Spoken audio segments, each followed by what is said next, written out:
Hello, everybody, on this Saturday night. How's everybody doing this Saturday? The snow is melting, so I got a smile on my face today, guys.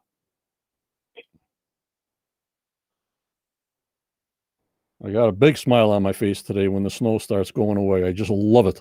Sorry, snow guys, snow girls. And of course, we have our synopsis queen, Judy's on the line here from the Canada. Hello, Judy. Hello, John. Hi, everybody. Sure good to be here. Can everybody hear Judy on the interwebs?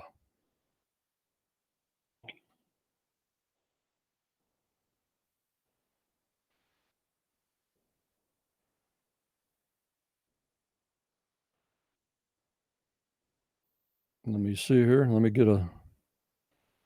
Vicky, you can hear Judy?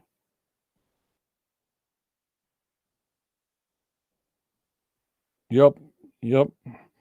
Everybody's saying hello to you, Judy, if you can see it. I don't know if you're in delay or not. Yep, I can.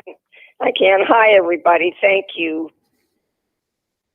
Alrighty. My buddy Jake Roberts is in the house.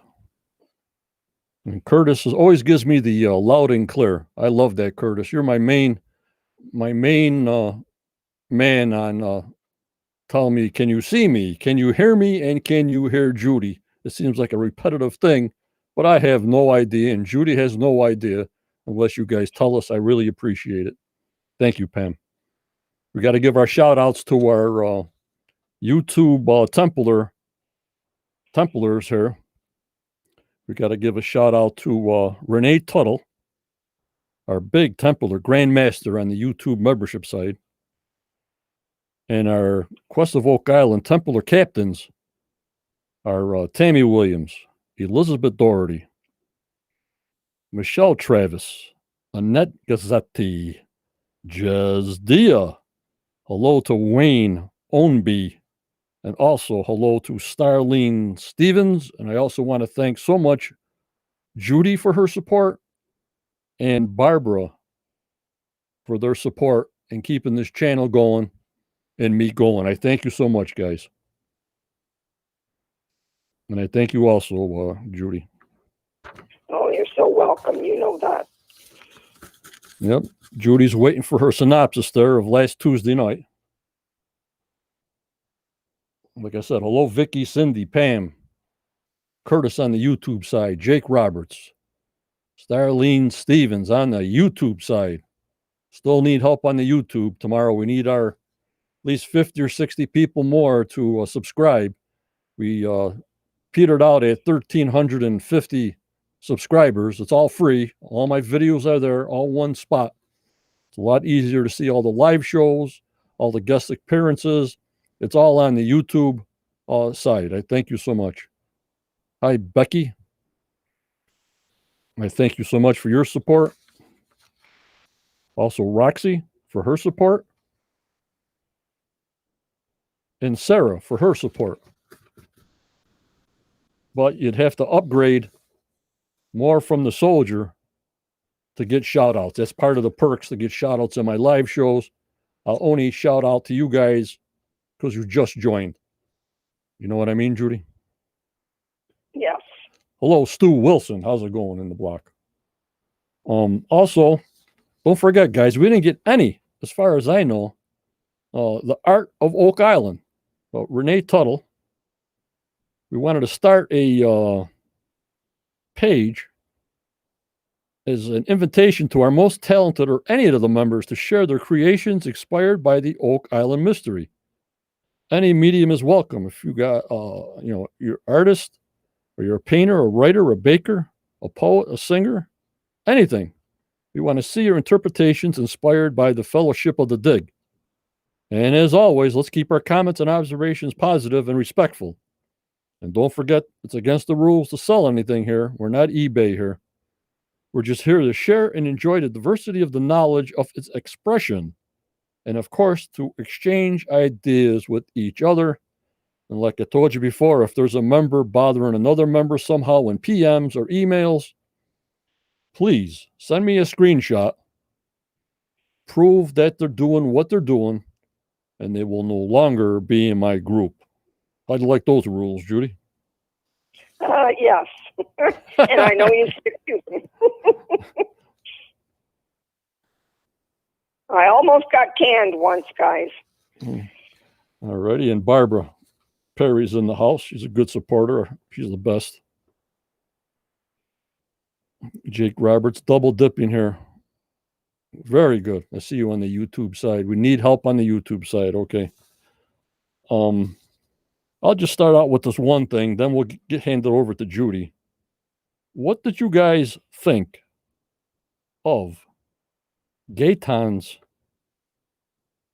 guest appearance and interview about his theories on his book last Tuesday pre-show, guys? What did you think? Hi, Tom Burns. I think it was A1. A1.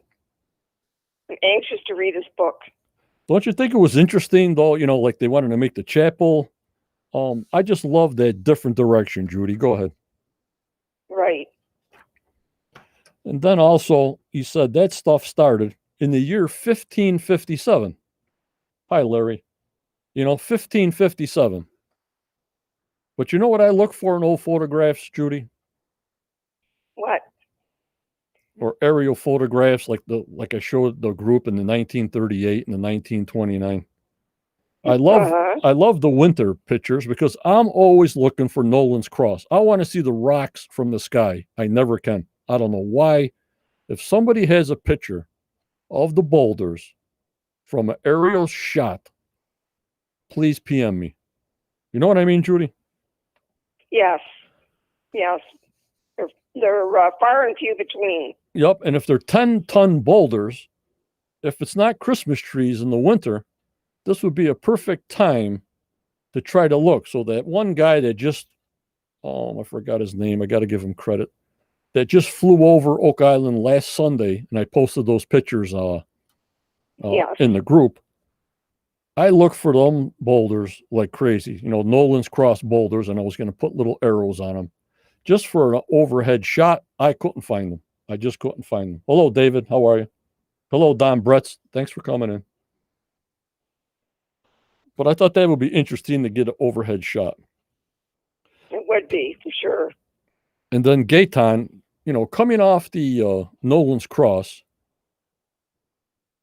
from people that Captain Cook brought over in 1754 was a mishmash of all people. You know what I mean? All religion, all people. So he had something to do with a lot of this stuff happening. Hello, Margaret. Thanks for coming in. Hi, Virginia on the YouTube side. Thank you. You know what I'm saying, guys? So I thought it brought a new avenue of thinking of Oak Island. What do you think, Judy? Yeah, I think so too. I'm really anxious to get into it and see what all he has to say.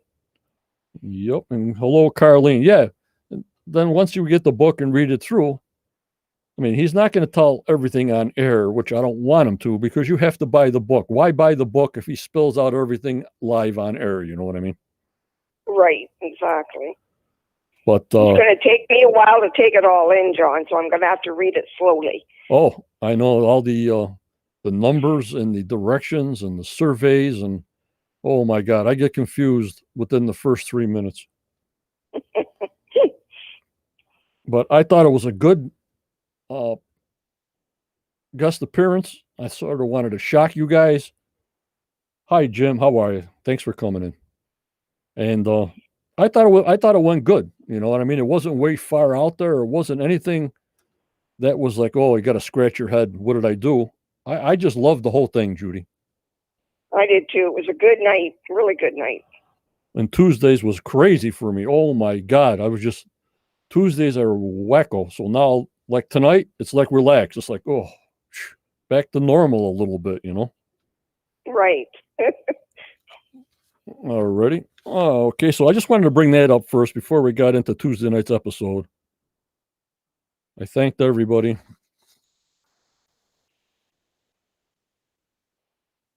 Yup, Nancy.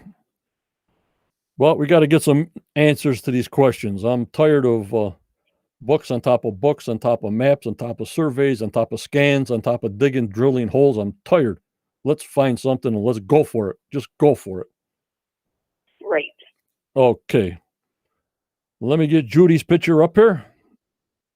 Let's see. I got Alex Lagina, Greg Tester, Steve Guptal, Jeff Irving, Gretchen, Map Swamp, Dr. Spooner, Doug Conwell, Jack Begley, Tony Sampson, Larry Niven, Chris Morford, Corey and Mall. Where the heck are you, Judy? Jake Roberts, Aaron Helton, Chris Donna. Where are you? Where the heck did I put you? I'm in good company, John. There you are. Oh, my God.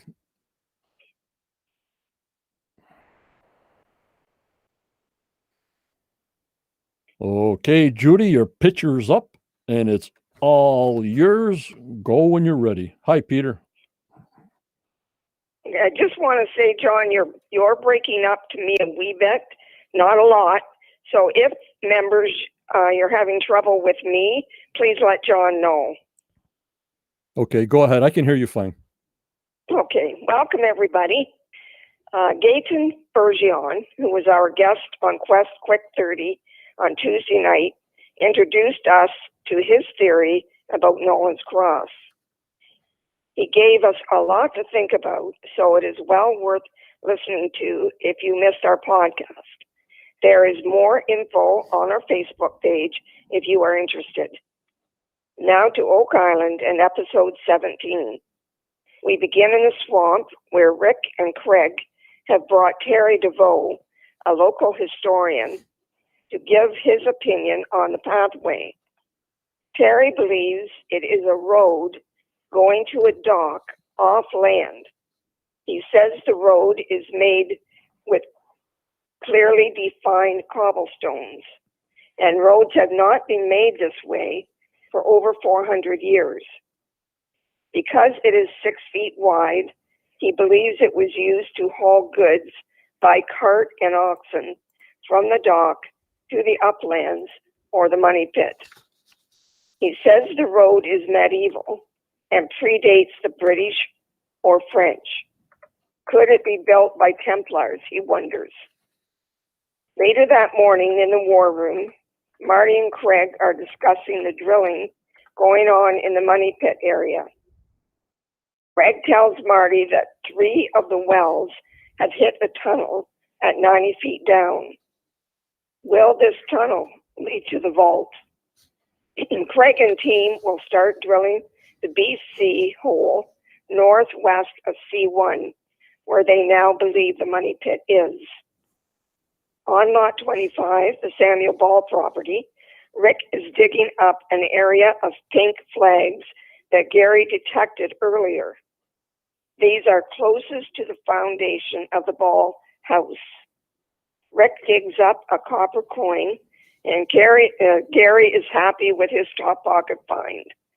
At the next flag, Rick digs up what Gary thinks is a decorative top of a cane.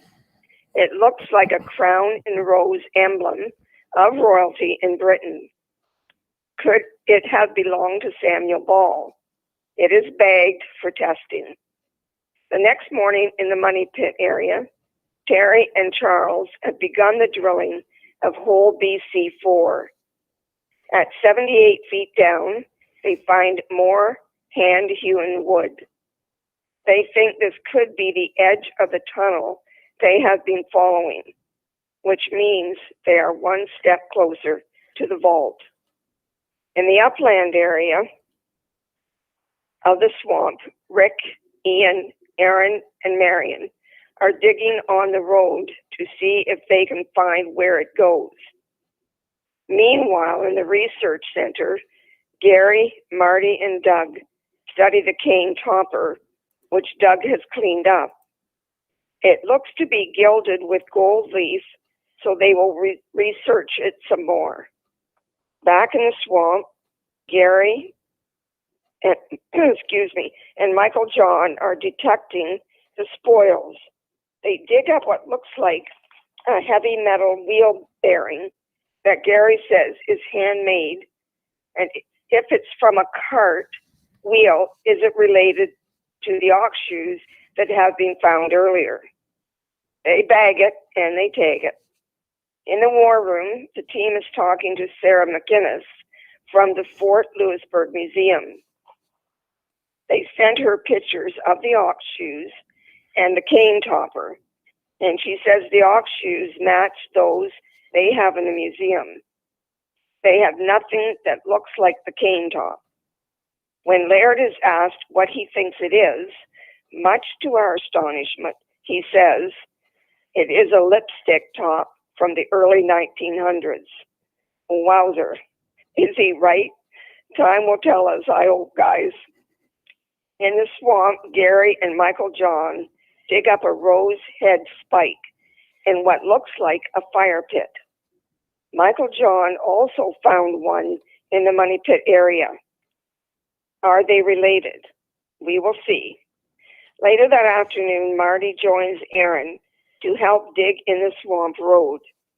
Marty digs up a cut wooden stake they believe was used to lay out the road. Aaron wants it dated so they will have an idea what year the road was built and who put it there. These answers could break the hunt wide open. The fellowship needs a break, and hopefully this will give it to them. Well, we find out next week, fellow members. See you all then, and stay safe, everyone, please. Fantastic job, Judy. Fantastic. Thank you. Of course, members, I will be posting this synopsis later on this evening so everybody can read it and get all the details. I think there was a lot going on last Tuesday night. What do you think, guys? There was, and they're breaking it up so much too that jumping back and forth. And I know sometimes it's hard to keep up. Yeah, but like I said, we'll give them a break this year. I've been getting a lot of negative comments in chat, saying it's getting too slow. They're not finding anything. Listen, it was a COVID year, and I always say this, Judy. We're glad we even got a season 8. The people that complain just don't watch the TV show. Turn it off, leave my group, and be done with it. Why complain? You know what I mean? Right. I agree with you 100%. So it's no problem with me, but why complain? Just leave the group, don't watch the show, and go on with your life. Because how can you show them drilling a hole for 60 minutes straight? How can you show them in the war room? Not 60 minutes, whatever it is, 40 minutes of showtime or 30 minutes of showtime. They have to intertwine other aspects to make the show work. Now, if these people don't understand that, oof, you know what I mean, Judy? Right, exactly. And I don't care how slow they go, John. We're still learning history, and who knows what they're going to find. They may not find anything really big, but to me, the whole journey has been worth it. Oh, yes. The history of the whole thing as we're learning every year. And don't forget, we still got a lot of things to look at. We got the Ball Foundation. We got the McGinnis Foundation. We got the Behringer survey with all the tunnels we had in the uplands. We got to put some things to sleep, though. You know what I mean? Let's not keep everything open. Then they say, well, 10X, because it's so damaged, they're not going to go into that. If they do anything there, they would drop a new can in there, Judy. Right. But when I talked to Dr. Spooner and Steve, we haven't closed anything out. I asked them what about Smith's Cove? What about this? What about that? It's an ongoing research. We haven't closed nothing out. Let's get one project. Okay, nothing here, no artifacts here. Like the Smith's Cove is done. You tell me, members, what project have they started that they actually told us, no, we didn't find nothing here, so it's a complete thing. The only thing that they did do was the Serpent Mound, which they knew now it is not a serpent mound, but an old spoils pile from somewhere else. That's the only thing we have a definite answer that the Serpent Mound, even though Gary found that rosehead spike there, that came from the Money Pit area. So we know the spoils came from the Money Pit area. That boom mole, it's not a Serpent Mound. Right, guys? What do you think, Judy? Yeah, I think so too. And by the way, Michelle just come in. Hi, Michelle. And Tom Burns says, if you want to see slow, follow an archaeologist around. I am sure.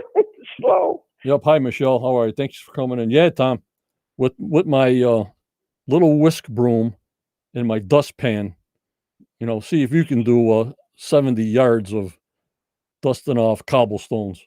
I can't. Yep, Diane likes it. Without answers, we have a wide variety of theories to discuss, making it interesting. Yeah, and everything's in the ballpark. Everything's in the ballpark. So I'm gonna take your picture off here. Let's see, Becky. I think that's what they're doing in the swamp is amazing. Yep, Becky and Starlene. I like that they're trying to get answers, even with COVID. Yeah, I thought they did a great job this year. I do too. Hello, Linda. How are you? So I'm going to take your picture off, but stay with me until we get a call later on. You're with me the rest of the night, Judy.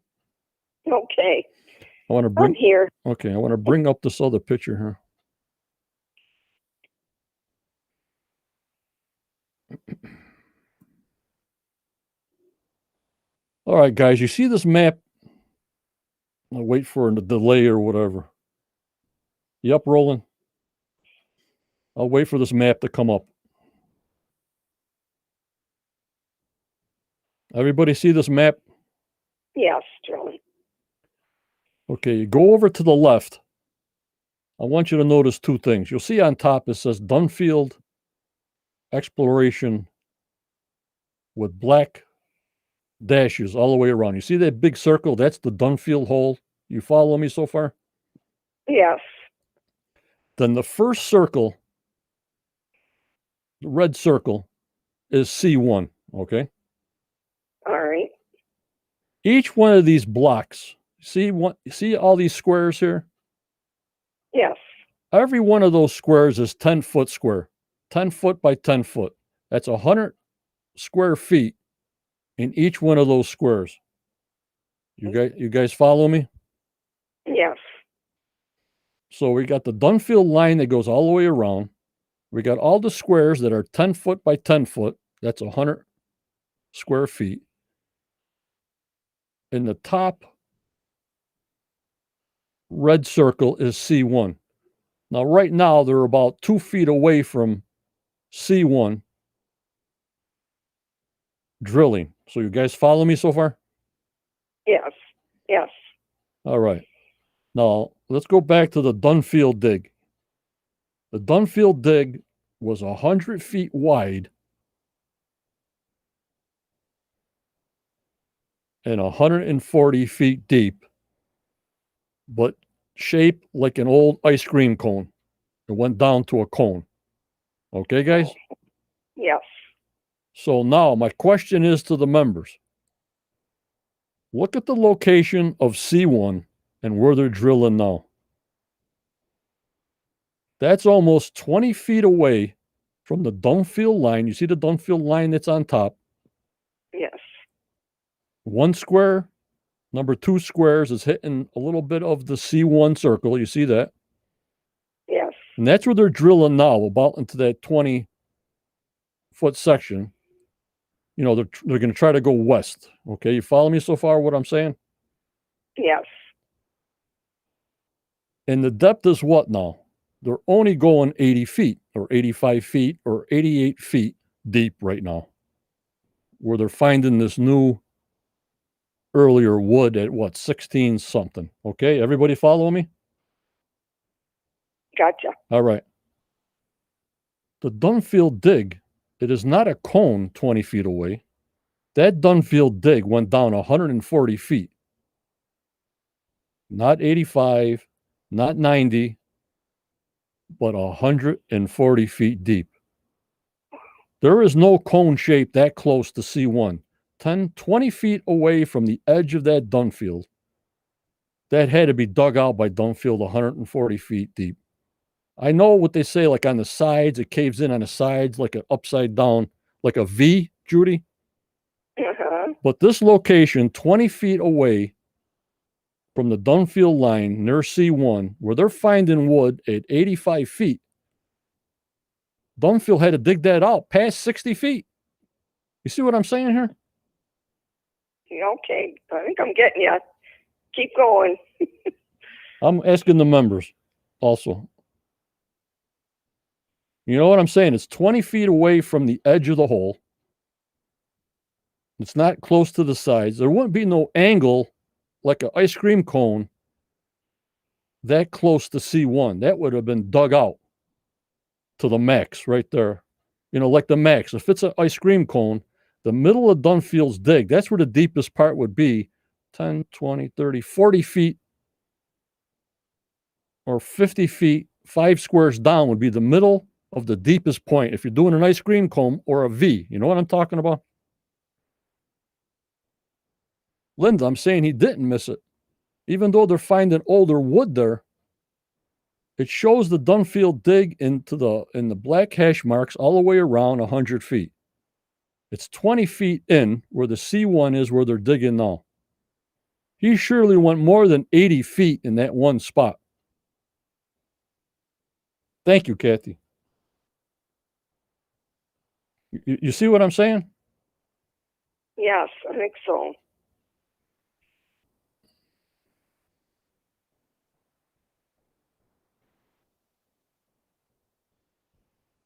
Yep, Robin, they are just drilling through the Dunfield mess and how they're coming up with this later dated wood.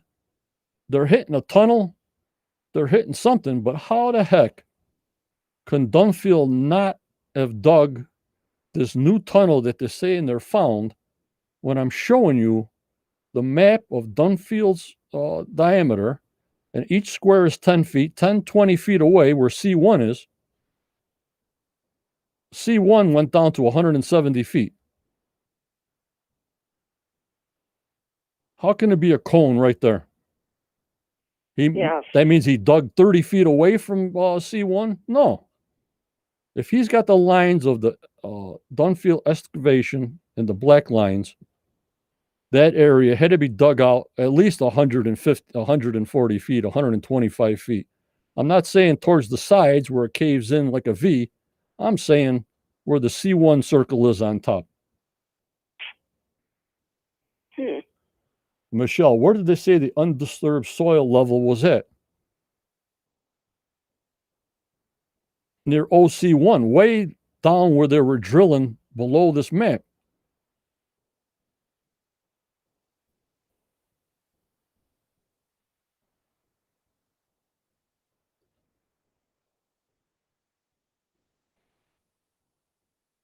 Tom Burns, my man, he knows everything. I love this guy. In my opinion, if they're finding wood at constant depths of 85 to 90 feet, with spaces between layers, Dunfield missed it, or the Dunfield map is wrong. After all, they missed the money pit. Yeah, but they're basing everything. And I guess Steve told me Dunfield kept very, very accurate maps, very accurate surveys. Yep, Cynthia. But Tom, you know what I'm saying? I know what you're saying. You're saying that big Dunfield circle showing us the Dunfield excavation should be all the way down. So that should be 10, 20. That should be 30 foot down then. If they're finding virgin soil near the C1, that top red C1, that black line has to be 1, 2, 3 squares down. Is that what you're telling me? You know what I'm saying, Tom?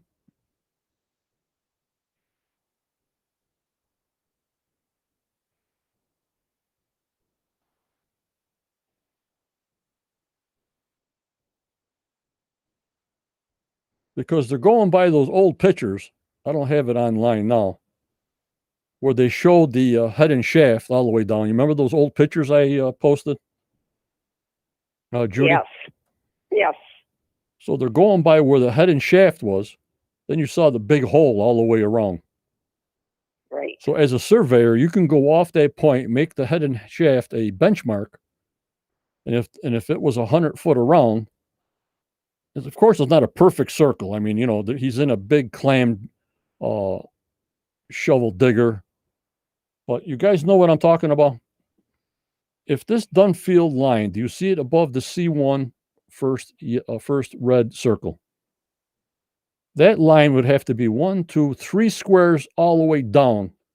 This way it puts the C1 shaft and where they're digging outside the Dunfield circle. You guys understand what I'm saying here? Or am I confusing myself?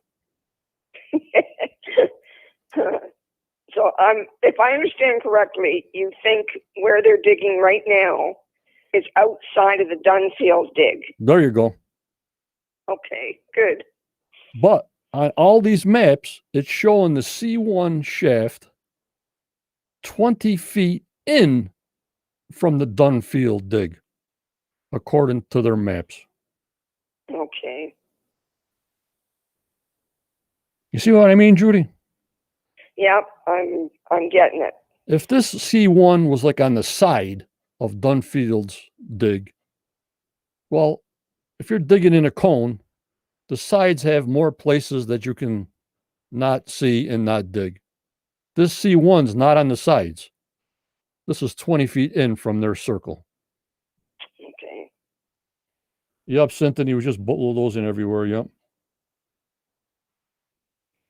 Lisa, a psychic. Oh, we need more than that over here. I need one for myself. So, members, I just wanted to think, because I'm a surveyor. I went to school for civil engineering. I can read maps. And just think of that outside circle of Dunfield. If they're hitting unknown wood and tunnels near C1,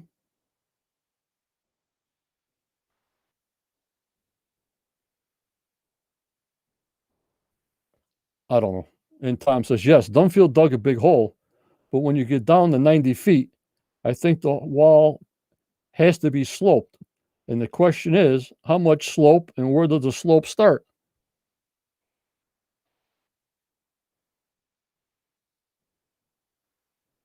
But we're given a measurement here, Tom. 10, 20, 20 feet from their supposed Dunfield circle, where they're telling us they're finding tunnels at 90 feet, 20 feet away from the Dunfield plot there. If you came in 20 feet all the way around this circle, you wouldn't have no 100-foot hole on top. You'd have like a 30-foot hole in the middle. You know what I mean? If all the thing was sloped from 20 feet in. I'm just going by the circle. I'm going by the squares that are 10 foot each. So that's 20 feet where C1 is. 90 feet below that, you're saying there's still a slope there? There can't be, because they're finding virgin wood there. They're finding old wood there. They're finding a tunnel. So something's off. Something's throwing me off. I appreciate your cooperation with me, Tom. But I hope I'm making sense to some people. Maybe I'm not. Yeah, I think you are. And then Virginia on the YouTube side, which map is right? I have no... Virginia and Curtis, we only go by what they show us. You know what I mean, Judy? Yes. And what they show us is, and what they tell us is what we go by.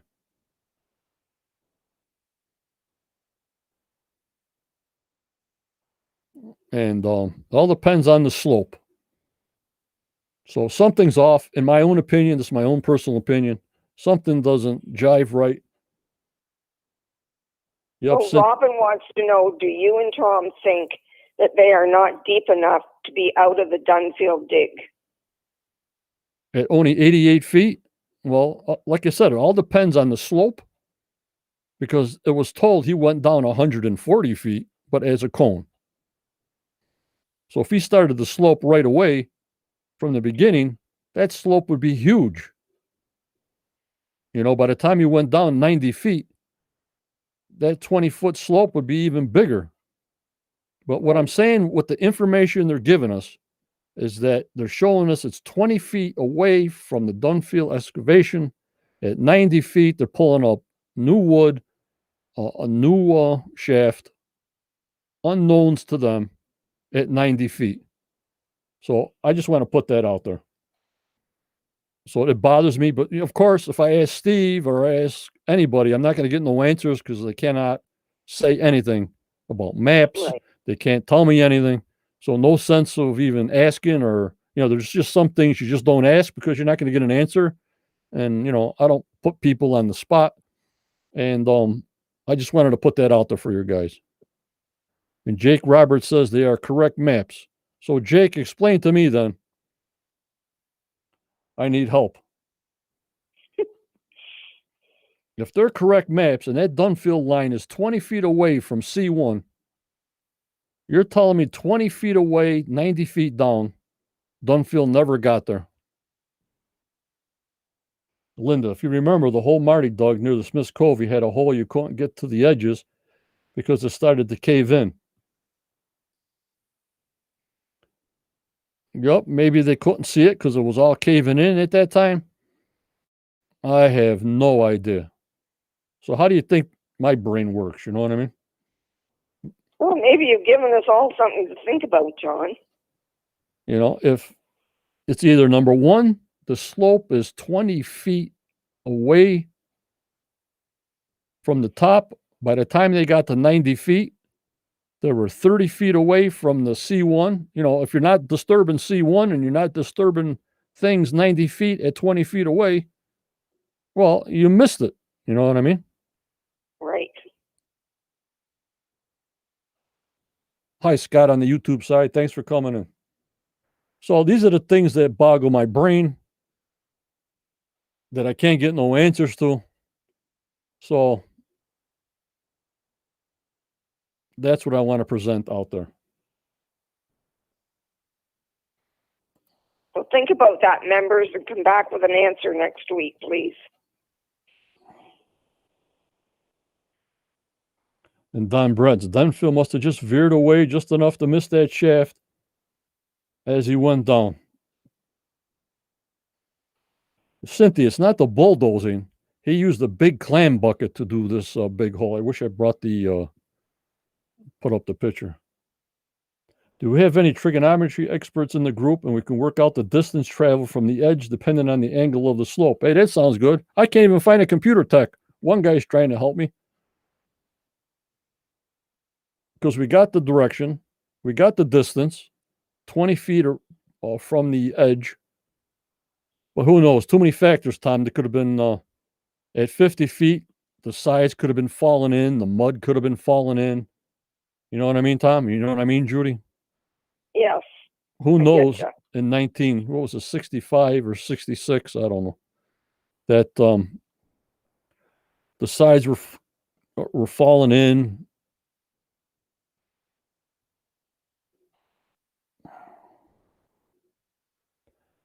Alrighty.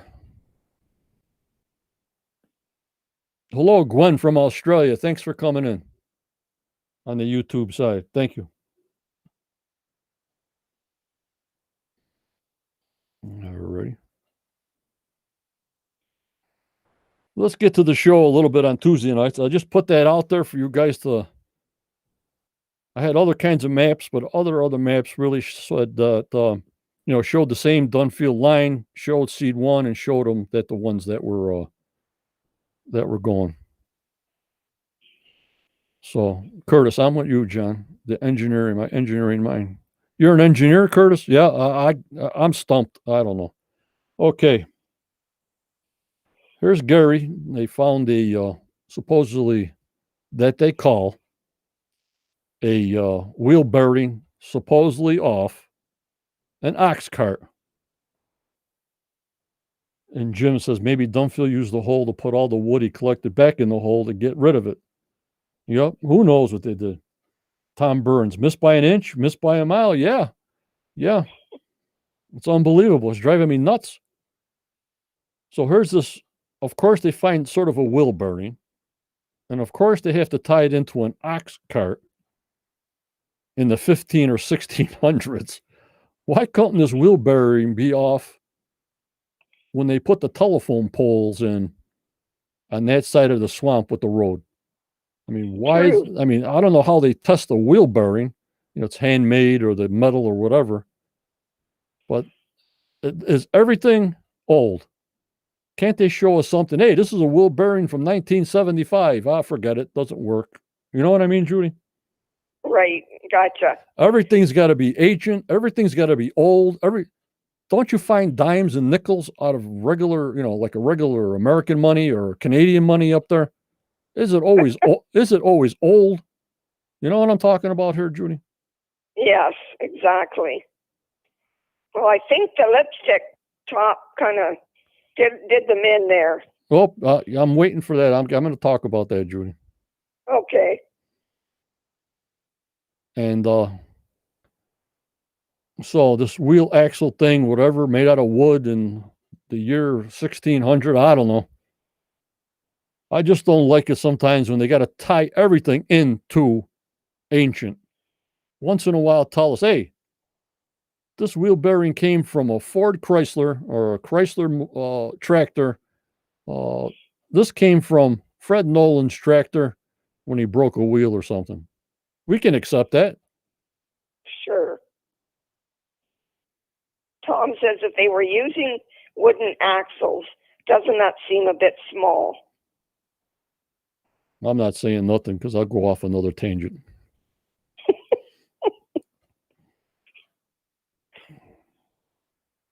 Alrighty. That's my deal on the wheel axle, because now they got me crazy now, They got me crazy with the gold doorknob. And as Judy said, I'm going to talk about now the lipstick tube. They got me crazy. They got me crazy. Got me nuts, Don. Don Bretts, they got me crazy. Hello, Chris Donna. Donna. How you doing tonight, Chris? So that's enough of that wheel bearing. Alrighty, Judy, we're going to skip to the next one. Can you guys see it okay? Hasn't come up on mine yet. I'm still behind you a bit. All right, no problem. My little picture's in the bottom. And that's the finish of the bushing. Yeah, Lisa? And Gwen from Australia, why don't they carry a bucket of water to wash the muck off so we can see it better before they start guessing what it is? Some things they don't want to touch until it goes to the research center, Gwen. Like some coins and stuff like that. Like one time, Jack was going to put water on a coin to see it. Remember that, Judy? Yes. And he said, no, we can't do anything with this. Give it to the person first. Right. Yep, Starlene, this island's been picked over like crazy. It's so clean, like everything they dropped, they picked up, put it in their pocket, or reused. We're not finding anything over here. This massive project, you can't find nothing. Awful weird that it's this clean. Real weird. I'm okay, Chris. The snow was melting, almost gone. I love it. Thanks for coming in tonight. They call it a road. They call it a paved area. I still say it's a foundation for a wharf. And Gaetan thinks it's something else for sealing off the swamp and using the stones to desalinate the water and planting things in the muck for farmland in 1557. Something to that effect. You're going to have to buy his book to find out. Alrighty. Now, if you're building a road, do you have time to build a fire?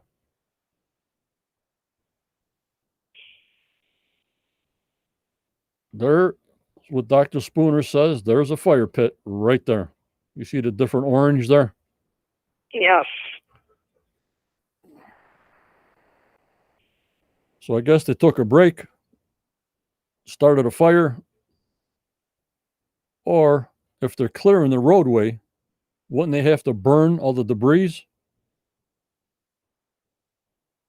The debris on the side, maybe they were burning all the debris off to the side that they didn't have to use. Obviously, they use sticks and cribbing to hold the rocks up in the swampy part. But don't forget, this is the same side they built a road in the 1930s.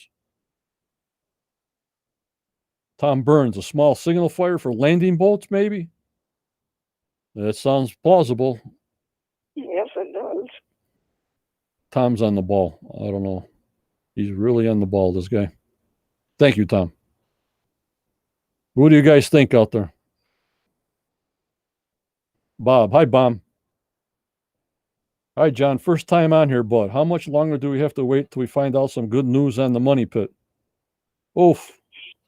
We've been waiting 8 years. And you just started.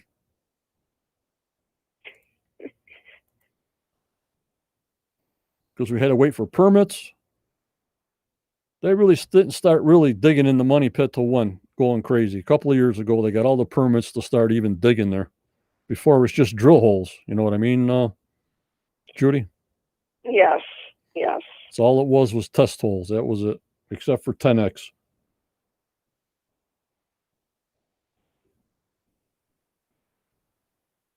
Yep, Michelle, they had to cook supper.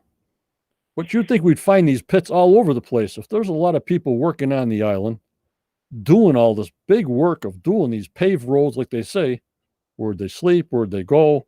Did they go back on the boat? And they left nothing. No spoons, not a lot of dishes. Judy, I don't think they had paper plates back then.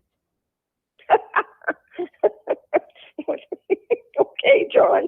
Then you didn't, at least you didn't have to wash them. Or now think about this, Judy. This is how my brain thinks. Nowadays, plastic solo cups, napkins, paper plates, all right? Mm-hmm. You have 150 people on an island. Are they going to eat off the same plate? Yes. You got 150 people on the island working, or 100 people on the working. They can use the same cup. Right. You're right. So if you have, there should be many of them, right? Are you going to use the same fork as everybody? They didn't have no plastic forks. They didn't have no plastic spoons. Nothing. Where is all the broken stuff? Where is it? They took it all back with them. They took it all back with them on the ship. And this is what boggles my mind. Well, I think it was Aaron that said he wonders if they cleaned it all up to try and hide that they had been there.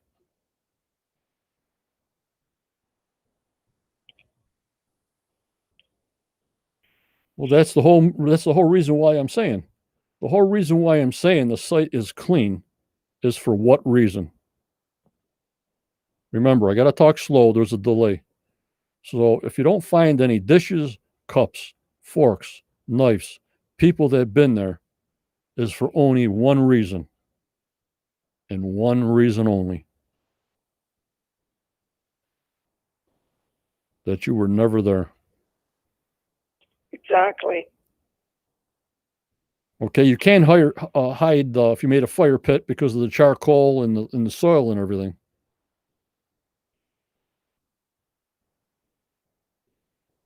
So you know what I'm saying. So I built all that stuff up with the paper plates and the paper forks and spoons and plastic and all that, only because I know some of them in the old days pass around the jug or pass around something, but for us not to find a big quantity, a couple of dishes they found, a couple of pieces of pottery they found, is because Judy, they just disappeared. Yes.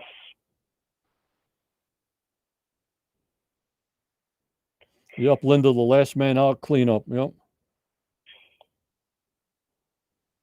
Chris Dona says they threw it all in the money pit. They have found broken dishes down there. They better find a lot. Tom Burns, I wonder what effect storms the northeasters had on the surface of the wharf. Yep. It could have washed off to the shallow water. Yep. I guess there's still a 90-foot wharf outwards. And I guess some of the shows we're going to be seeing, it's mentioned cannonball or a cannon. So maybe Tony Sampson, when he got those metal detector hits out there in the bay, Judy, Yes. I think maybe that's what they found was a cannon, because I don't think they're finding cannons on the island. No, we haven't so far.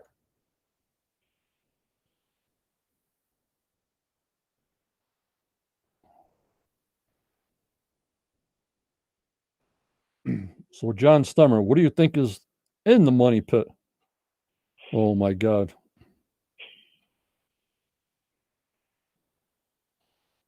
If everything points to a vault, it could equal to a tomb.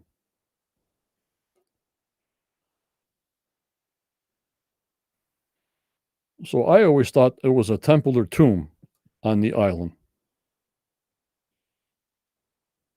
in the money pit.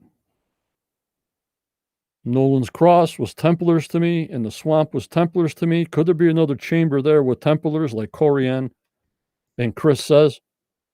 Yes. The pirate treasure, I think, was found a small quantity by Sam Ball, but I think the swamp and the Nolan's Cross has got some kind of Templar connection. The money pit, I think also the vault or the tomb was there. Why would you bury something so deep? I mean, Yeah, otherwise you just dig it up again, but when it's so deep, it'd be hard to do.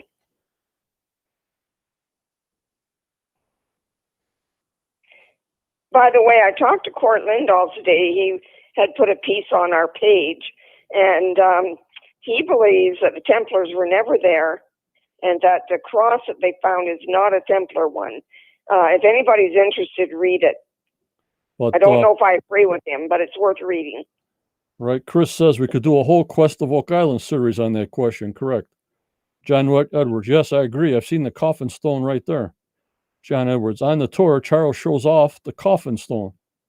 Huh?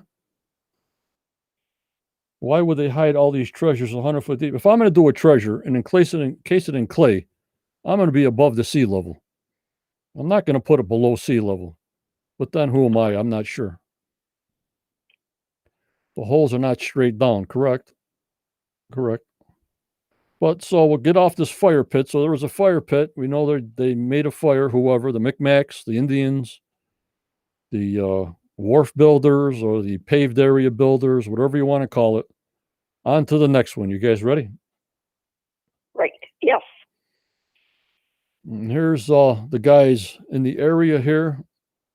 And they're about to find. There's another picture of the fire pit.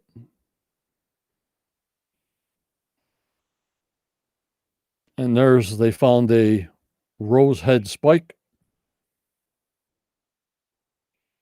Yep, Cynthia, something they don't want found if it's buried 170 feet deep. Jake Roberts, more distance, more flexion. Yep, we're winding around under. But Jake, they got that plumb bob to go straight down, remember? That old-fashioned plumb bob that we haven't heard a word about. Right. The one I'm waiting for. But we got another rose head spike, like Judy said. Of course, match this up with the one at the Serpent Mound. Match this one up at the money pit. You know, is it all the same? They can match those up, Judy. Yeah. Gaetan Vergion is on with us right now. Oh, great. Where is he? Yeah, right there.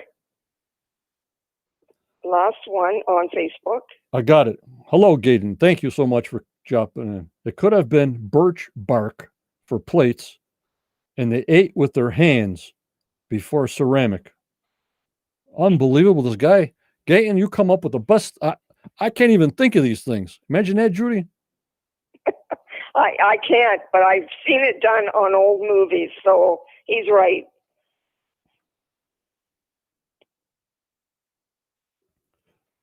Yep, John, we know about that, about the 9 levels in the vaults. We all know about that. Well, people that have been with me in detail know about it, John. The 9 levels of the Ecuador vaults as outlined by Alan Butler. Yeah. So Gaetan says birch bark plates. So, well, that will make a lot of sense. He's got it dated down to the 1557s. But there's been a lot of British activity there. There's been a lot of activity on the island. You're welcome, John. Especially if it was forced labor. Yep. So things like that, paper plates and regular plates, I don't know why that comes to my mind, members. It's just everything comes in my head and it comes out to you guys. Sorry about that. Well, the birch bark plates would be throwaway, John. Right. But you know what I'm saying? You just try to involve everything involved in Oak Island and just, why, Yes. Otherwise, how would we get that answer from Gaetan that they could have used birch bark for plates and whatever for cups or whatever? I have no idea, but I'm just saying. I just put it out there, what my brain says, and then we sort of dwindle it down to what makes sense. You know what I mean, Judy? Yes. Bit by bit. Ready? We'll go to the next picture. So we'll see if this matches the rose head spike of the other spikes they have found. Ready? Now, this crazy thing was brought to Carmen from Gary. And he says it looks like it exploded. So whatever that means, the only thing I knew exploded was a boiler early in the 19th century. And don't forget, if I had a swamp on my area, a 4.5 acre swamp, I would throw all the mess in there. You know what I mean, Judy? Yes. I think the picture you have up is from next week's show. It's coming Tuesdays, isn't it? Right. You're still there? Yes. Yes. I just heard something. Yeah, this is from next week's show. That they next Tuesday night. I mean, we'll be on 7:30 or 7 o'clock this Tuesday pre-show. I just wanted to show you this crazy looking thing that he said it sort of exploded. That's why it's in so many pieces. Exploded or ran over by a bulldozer. Who knows? I have no idea. The up-down birch plates would be recyclable. Or oak hardwood can be used for plates. Yep. You're welcome, Phyllis. I'm just mumbling around. You missed my paper plates and plastic forks rant. But you can watch it later on. So did it make any sense, Judy, what I was saying or no? Yes. Yeah, it does. I mean, that's something I hadn't thought about. But you're right. All those people have to eat off something.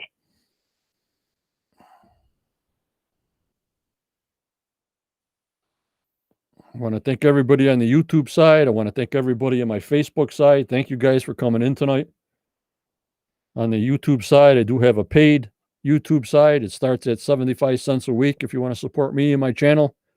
I appreciate it very much. Or just subscribe to my YouTube channel. That's free. I got to put that out there. But this thing has got me, whatever it is. I just wanted to show you a little preview. Ed Stout, did the British use this island for a staging area due to the Revolutionary War? Fire pits used to produce cannonballs and other military items? I believe that time period is wrong, though, JS. I believe so, because I'm going to put the fort up. I used to, well, I'm getting ahead of myself. Hold on. We got to discuss about Tuesday night, and then we'll discuss about Fort Luxembourg. Yup, Ed, I was thinking about that myself, like a secret base.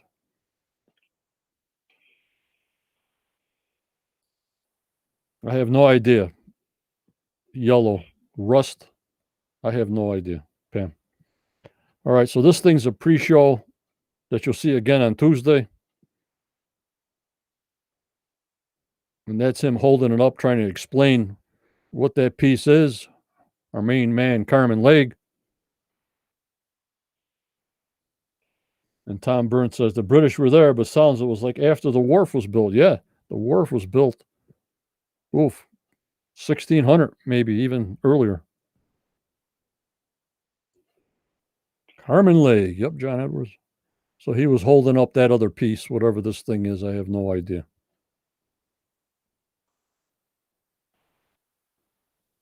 And there they are on the side of the swamp. And that's about the same area that they had the road in for the telephone poles.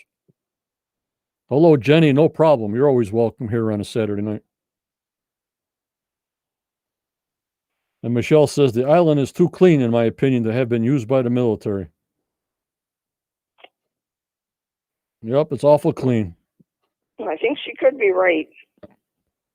But what do we know, right? What do we know?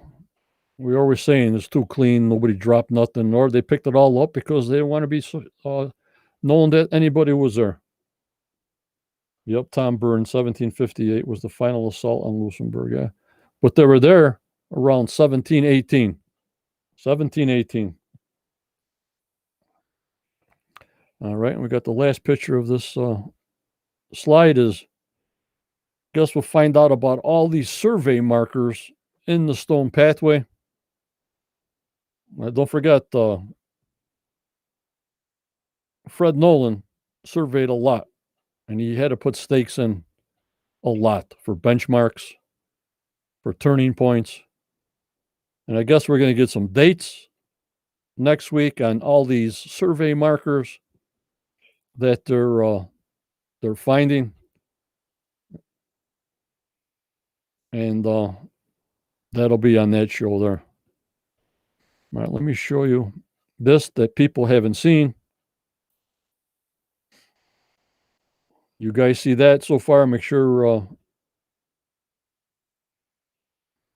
Yep, Gary found coins, buttons, etc., showing British were used there. Yeah.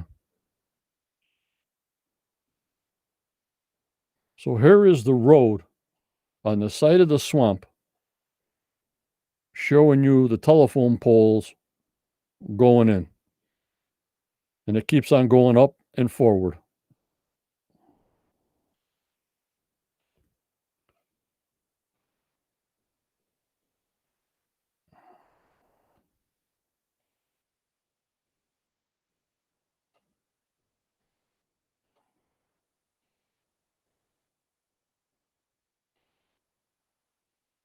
See it? Yes.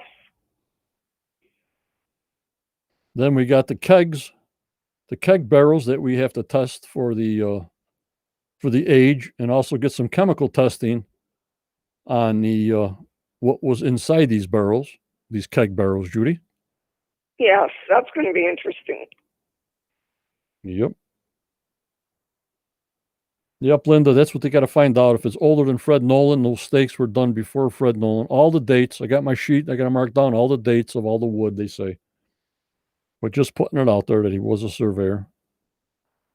And of course, Carmen said this ring bolt was 1640 or earlier. I want the dating of the cribbing that's below the paved area foundation to give us a direction.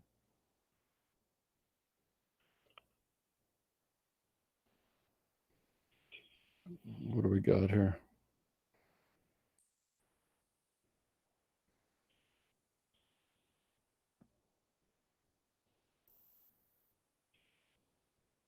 Then on this 1929 map,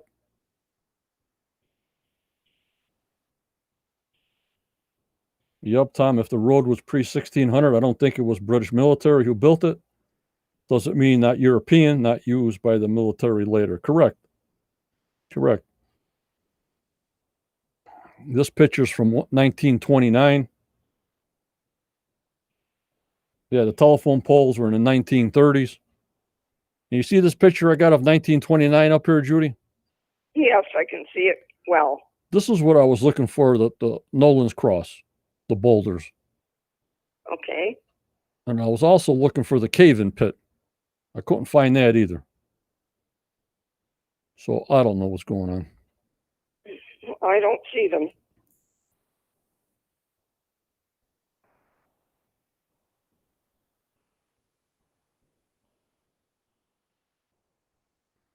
see if I got that other picture here.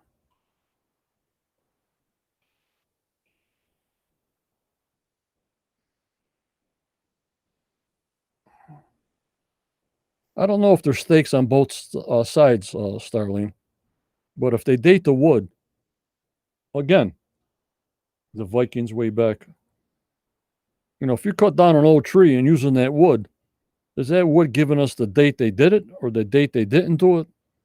You know what I mean, Judy? Yes. Did they use wood from old ships? You know what I'm saying? If you're using wood from an old ship, well, all that wood's going to be dated way before we know what's going on. Exactly.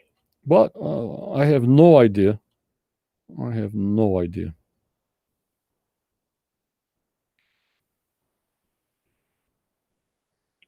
Let me see. Hold on, guys.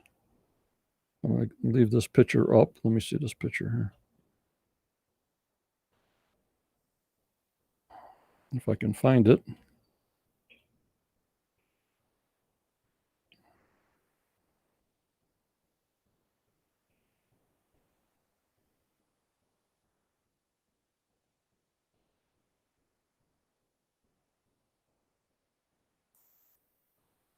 Ready?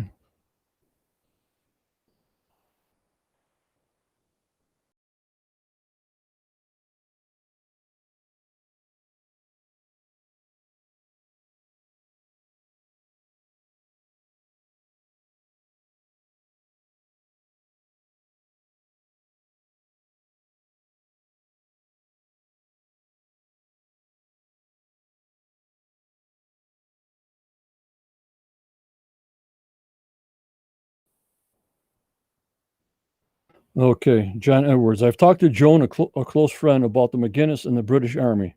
He may have known the history of the British on the island. Remember also, McGinnis was a Mason. Joan really be enjoyed interviewed by you. Yeah, I had to get her back on, but I've had some problems, computer-wise, video-wise. So she'll be coming back on. I've had a bad 2 weeks going on right now, and we'll get her on. But thank you, John. Tom Burns. Vikings mostly use open boats, for what I can see, so it'd have quite a trip, unless they staged in Newfoundland. Yeah. Kathy, hello. How are you today?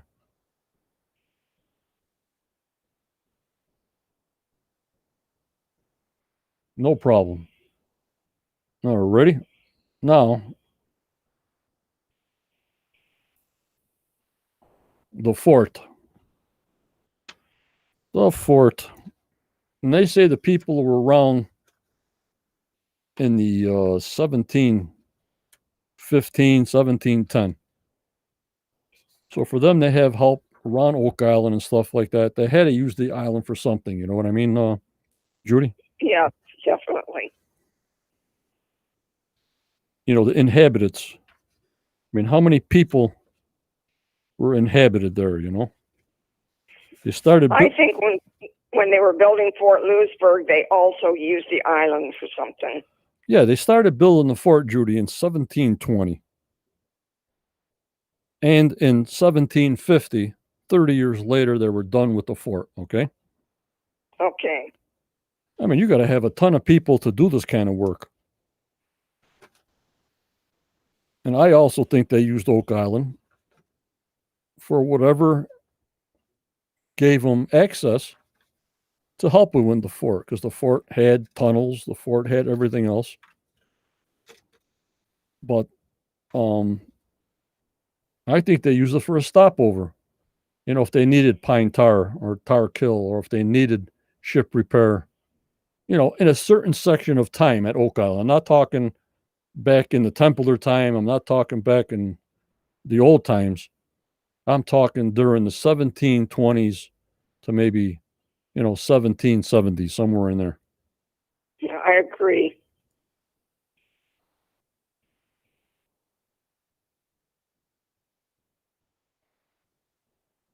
Tom Burns. British land grants on Oak Island were after Louisbourg, so it makes perfect sense. Correct, Tom. They did the islands. Oh, my God, Judy. They did the 4-acre lots were surveyed in 1762.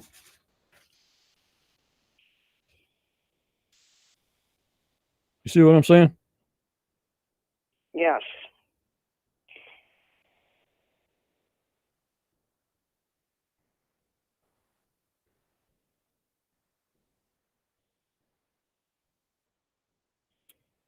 You know,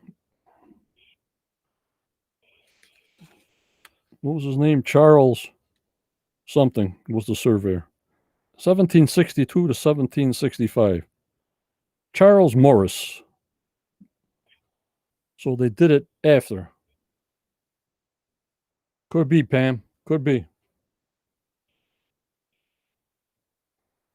Doing okay, Kathy. We're doing okay. We're having a great time tonight. Hope I'm taking you guys' minds off of everything. Everybody's getting vaccinated here in the USA by the millions. So I hope you guys are also getting vaccinated. If so, I mean, that's your choice. But we'll be getting back to normal, not normal, but shortly. I'm still wearing my mask and still keeping distance, even though I got both shots. We're just getting started with our shots in our area here. So I should get mine sometime in the next 2 weeks. Okay, not ready. And they got the one J&J one shot at 66%, and the other ones are a double shot for it to make effective. Just wanted to point that out there, guys. I want to see and make sure all you guys are safe as can be. But there's some people that won't get vaccinated for nothing, no flu shots. They don't take no vaccinations because they think it's a government ploy or something. I don't know. They're injecting tracers in your blood or something. I don't know. But that's for another time and another story, I guess, but not for me. Right. So look at the man hours it had to take to build this fort. Tom Burns, U.S. colonies were also still under British control, so moving troops up from the eastern USA to stage to Oak Island is my theory. Yep, I hear you. There's just a closer shot of the fort. What do they say them walls are? 8 foot thick? Oh my God. A lot of concrete there. Yep, Pam. Bob from UK, thanks for coming in. Just one shot at the moment. Okay. Renee, can't seem to find available appointments in South Carolina. They're getting there. They'll get there.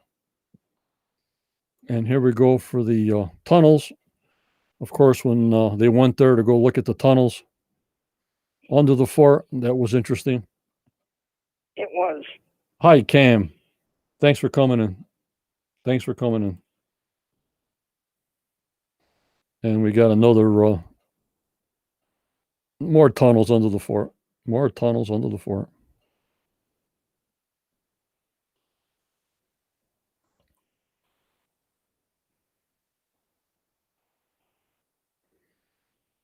Alrighty. Hide that picture. How are we doing tonight, everybody? Everybody having a good time? I think so. Certainly active. Okay. I left the Scott Dilly, rocks from the rockless beach. No, I've heard that Rick says all these cobblestone rocks came from the uplands. But when they were digging that big, deep pit in the uplands, you remember that, Judy? Yes. I don't remember seeing a lot of rocks. I see a lot of dirt, but I don't remember seeing tons and tons of cobblestone. No, I didn't either. You know what I mean, guys? You know when they dug that hole, I should have brought those pictures up, but see, on this computer, I'm having problems. Go back into my chat in my group and see the video where Rick is inside the bucket and Billy's putting him down into the hole. All ready? You got that, members? And there was another quirk of mine. I didn't see no cobblestones. I saw a lot of wood, saw a lot of dirt. Maybe he's talking in a different area of the uplands, but that's what Rick said. The rocks came from the uplands. They do not look like beach rocks. Very good, John. Very good. Yep, Bill Burns, it is massive. Yep. The pictures, it's all I got. I hear you, Bill.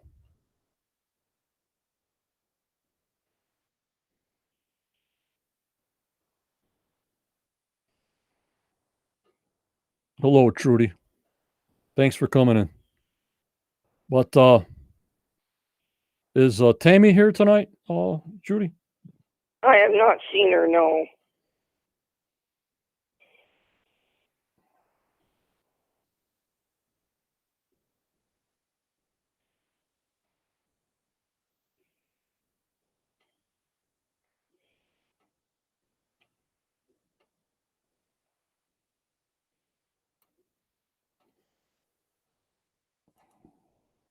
But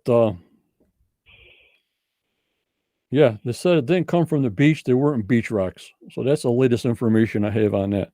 And don't forget, we'll be here Tuesday pre-show, 7 o'clock. Mumble around. I don't know who's going to contact me or whatever during the weekend. We might have somebody on. We might not. And don't forget, April's coming up pretty quick.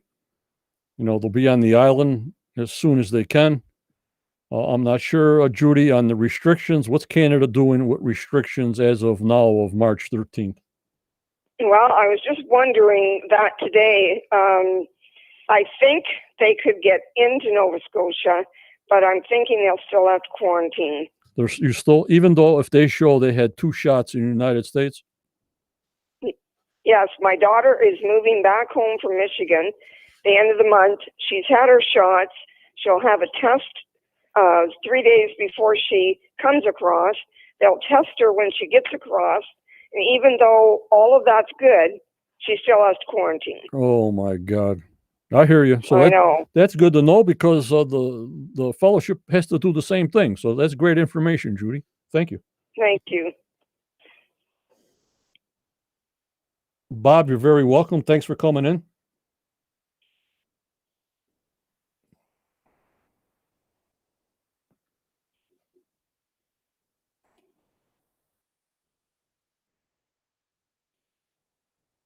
Ed Stout, John, it's unreal how much overburden is over the cobblestone. Ed, there was no road in front of the swamp. For decades and centuries, anything that was out in the bay came into the swamp with the tide and out, in and out, in and out. So the swamp, you know, from 1220 that was made by Dr. Spooner says, you know, them cobblestones had all them centuries to get that muck on top of it. You know what I mean? Yes, Judy? I do. I mean, there was no road in front of it. There was nothing in front of it. So there was nothing stopping anything. Like you get northeasterns up here, you get hurricanes and northeasterns, and wow, you know, once they start going up the coast, we got a lot of problems. So anything can go in there.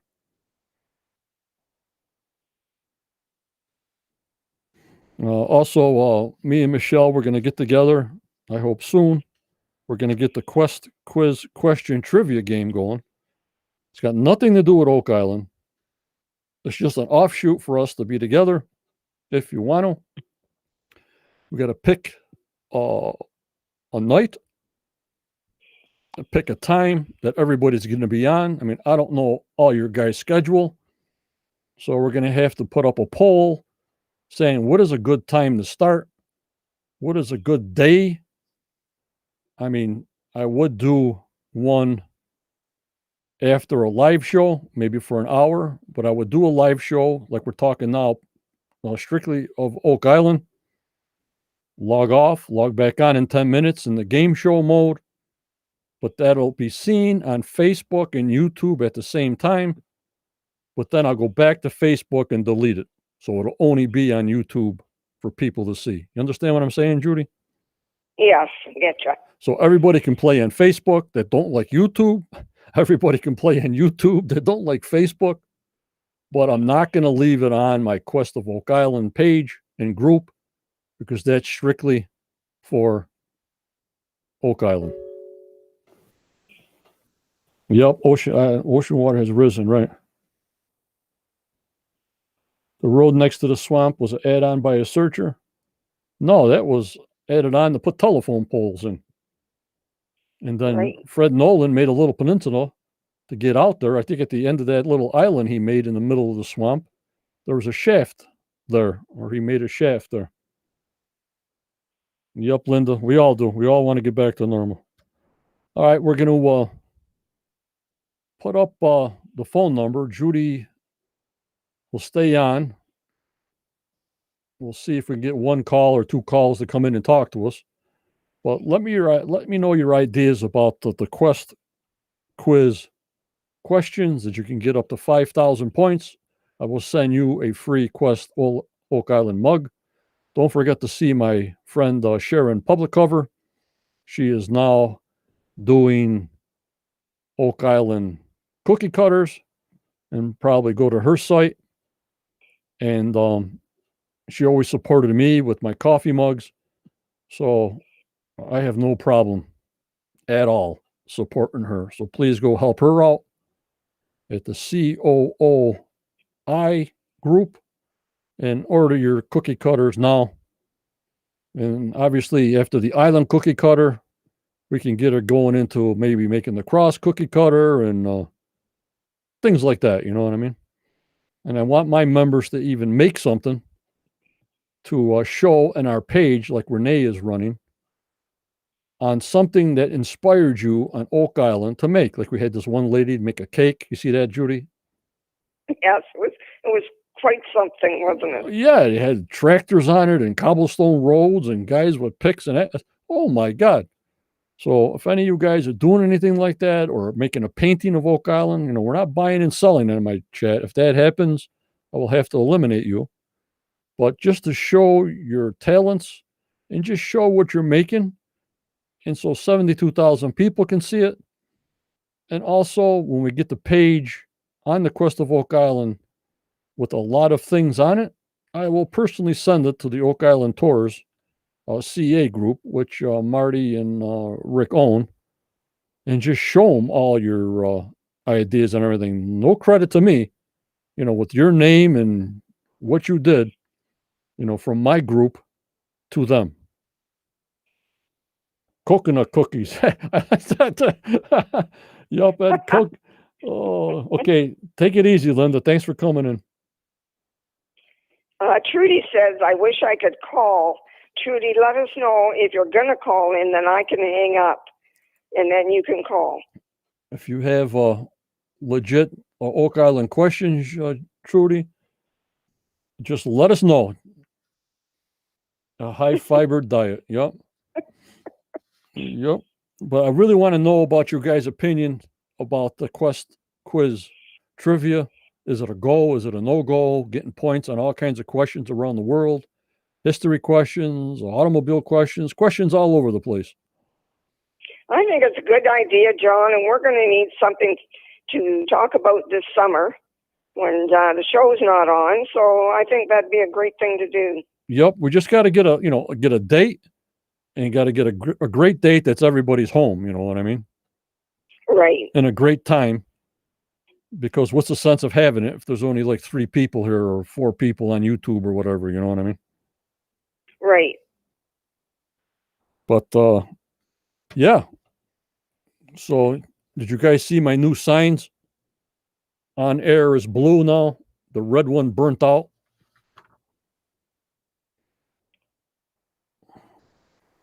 So that's something new in the studio. Well, the studio's looking good. My shirt. This is a t-shirt, long sleeves. The new emblem. The only person and people are going to get any of these merchandise is going to be on my paid channel. Let me see if I can show.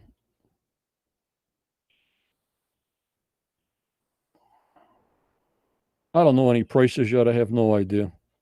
I just get one of each. John Edwards says, will there be an Oak Island cake mold? Give them the idea, and maybe they'll do it. Shannon, right, John? Yeah, she does it on her 3D printer. A cake mold is huge. I mean, to mail that and everything else, she's got to start to stay small. Okay. Because of mailing also. Like I said, it cost me $30 just to mail a mug to Canada.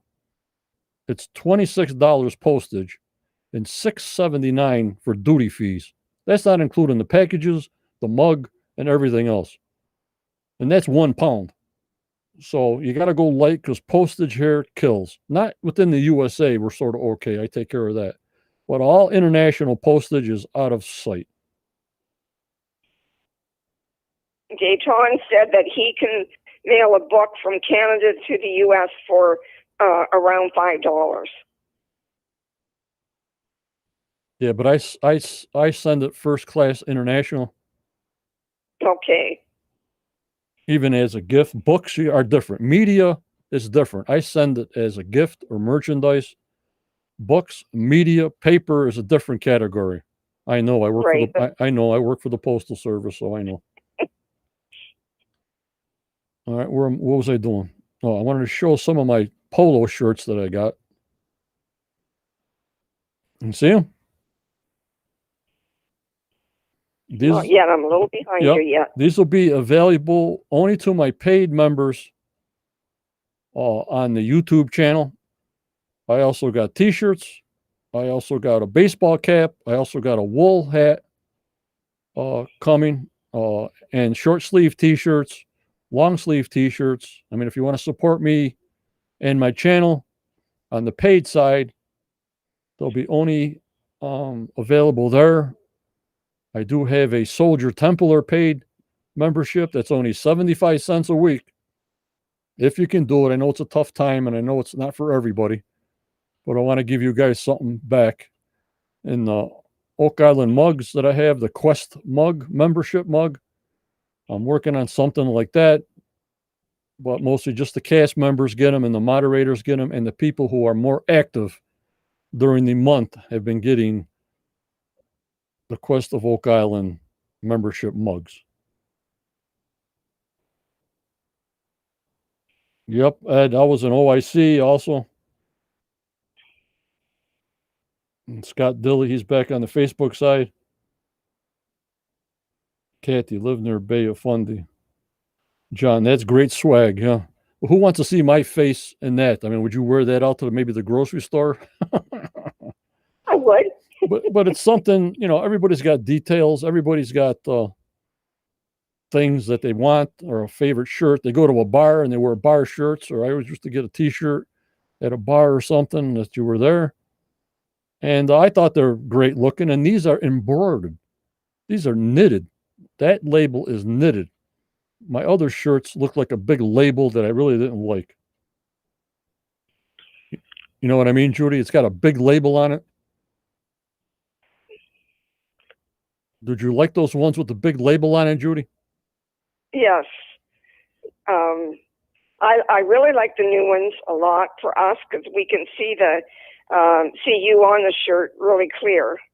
Right, and this is all knitted in, all embroidered, stitched. These are stitched labels, and that's why I pay what I pay. You know what I mean? I don't know how much a shirt's going to be to mail it and everything else. Oh my God! Well, we'll see what happens. Right. And then, like I said, I got a wool beanie coming, and I got a baseball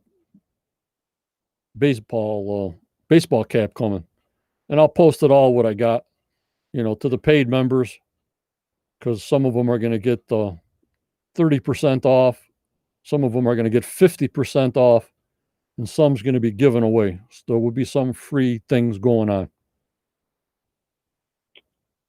Sounds good. But no, John, I'm not getting. I started this YouTube channel on a whim. Very, very old HP laptop. No monitors, no nothing, no studio. Just a drop back of these two things, and that was it.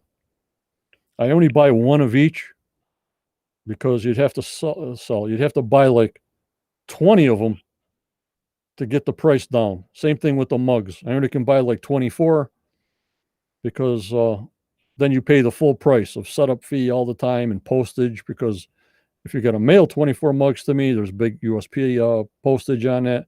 Plus you got to pay the setup all the time. So there's a lot of cost involved. And that's when I tried starting my membership club on YouTube. I mean, they take a big percentage out, and I haven't taken anything out of there yet because it's not substantial. It's not going to do anything for me. And plus, you got to put that on your taxable income. So by the time you take taxes out, by the time you give YouTube their big cut, you know what you end up with? Bananas. And it's only 75 cents a 75 cents a week. It's not going to go very far, but it's a start. And if I can get, 50, 60 people on the $2.99, and just take a look at it. I know people can't afford a lot, but we'll see what we can do. The Stemmer hoodie. No hoodies. It costs a fortune for a hoodie. So is Trudy going to call in, Judy? Yeah, well, it was, and she hasn't said, but she said okay. Trudy, are you going to call in for sure? Right. If not, we're going to say our goodbyes. Not unless you want to play a little trivia. I'm not sure. Oh, I think we've been on for about an hour and a half. What's the members think there? Yeah, what's the members think? What do you want to do? Got about 55 people on the live side, but that always lies.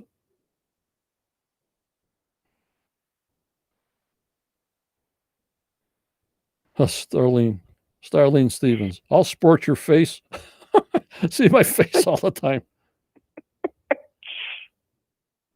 Are the mugs made from all pottery found on the island? No, Scott. We wish, Scott. You know how much that mug would cost you? About $30,000. You see the mug here, down there. See it? It's got my face on I got my face on everything because of copyright. Like I told Judy before, they can't say, "Oh, if you're using somebody else's title, you're using somebody else's face." Well, if I use my own face, Judy, there's no copyright, nothing. You know what I mean? Right. And there's nothing wrong with you using your face. Yep. And Raynar says, I need a mug and a baseball cap, but in the UK. Raynar, you got to be the most active member in the group for 28 days. The top active member that Facebook shows me in my group gets one free. It's probably about $25 postage to mail it to you. Yeah, I know you're kidding, Scott. I just had to break them on you a little bit.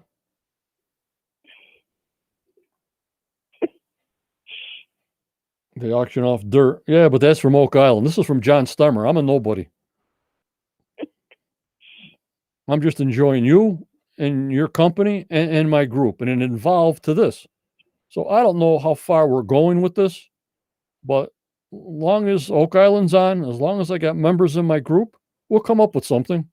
Trivia night, talk about past episodes when the show goes off.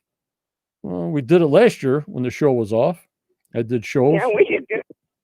Had a good summer. Yeah. Maybe cut it back. Maybe just Saturday only. Obviously, there won't be no pre-show. So there'll be a lot to talk about if you just meet once a week. So we can have a pre-show, a show on Saturday, and do trivia on Saturday on the off season. But I'm saying now, as the show is showing, it's kind of hard to stick more things in. I'm on Tuesday pre-show, and I'm on Saturday. I love to talk about the lost gold of World War II. But I don't know on their COVID, because that's in the Philippines. Their last show, they showed them drilling 935 feet, and they found ammo boxes in a cavern. And I'd love to see more on that. We talked about that, and previews will be on my sister channel.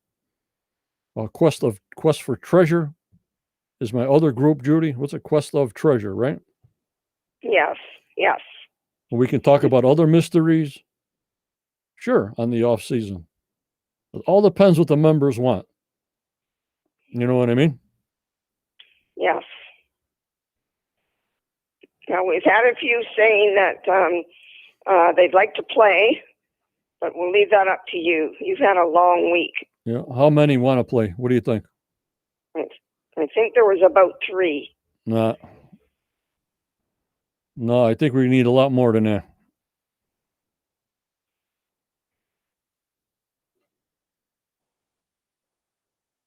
Got to have at least 10 people playing. You know what I mean, Judy? Yes. John Edwards says, can we get your autographs? Sure, John, anytime. Easy, John, easy. Valerie says, good. Annette says, yes. Kathy says, it's up to you. There's 3. Michelle will be 4. They only can play when there's no points involved. Judy and Michelle can play if there's no points involved. Well, I think we're going to call it, Judy. I think 4 or 5.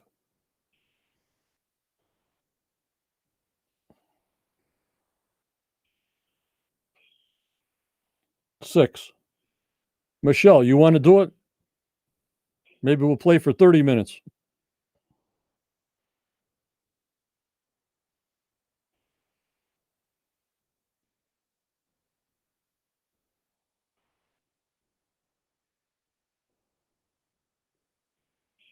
Where's Michelle? She's still with us, Judy? As far as I know, you there, Michelle? Kathy, you don't care about the points. Michelle says, sure. All right. Crown time. I think I'm going to get some Woodford. Woodford double oak. And don't forget, your Canadians out there. Is Renee in here? I saw her a bit ago. I have 2,000 questions and answers for Canada. Dinner time in California. Up 3 minus 8, 5:30. Enjoy your dinner, Virginia. Thanks for coming in. Susan Banner will play. All righty. Now, should I log off and then re-log in on game time? Or should I mention in chat it's part Oak Island and then boom, it's part game time? What do you guys think? I think that's okay. I'm asking the chat now. You know, people see this on YouTube from all over the world. I'm going to put in the subject line, Oak Island discussion for an hour and a half, and then we're starting game time. How's that sound? That sounds good. All righty, I'm going to take the phone number off.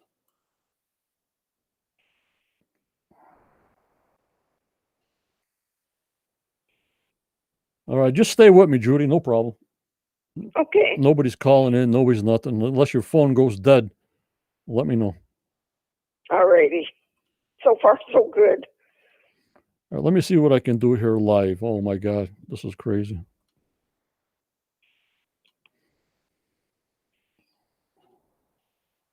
Guys, John worked for 3 days straight on his computer down there in the studio and didn't make any progress. And I give him credit for that. I don't know how he did it. It was me, there'd be a hammer in it by now.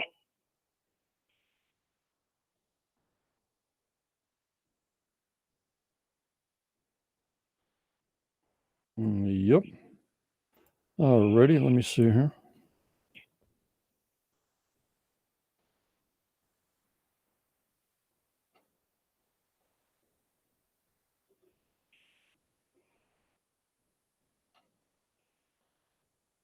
All righty.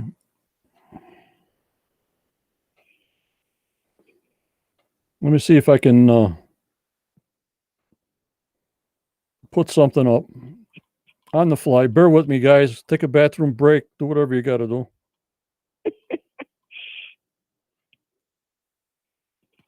No, and that, I don't think he pulled his hair out, but I think he wanted to.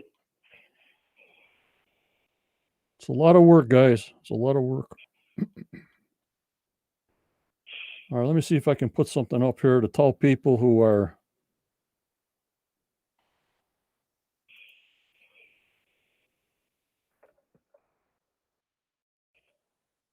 let me see, guys.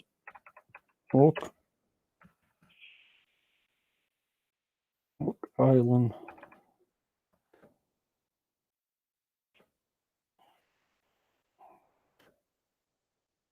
Is done.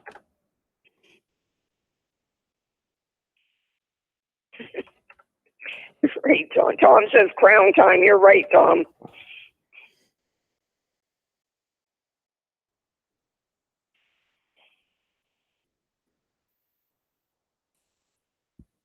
How's that? Oak Island is done. Game time.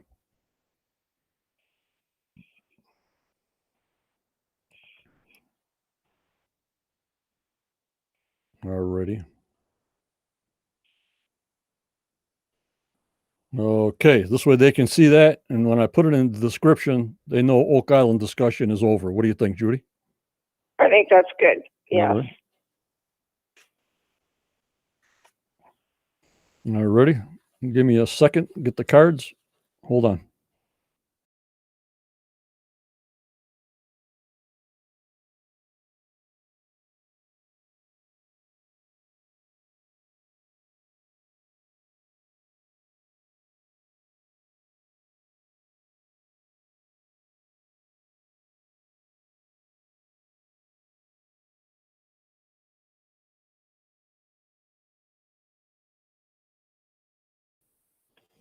All righty. Yeah, remember, spring ahead. Fall back and spring ahead. Spring ahead an hour. Okay, YouTubers. I'm going to go over to the YouTube side and see how bad I screw all this up. Okay, Michelle. But a lot of things in this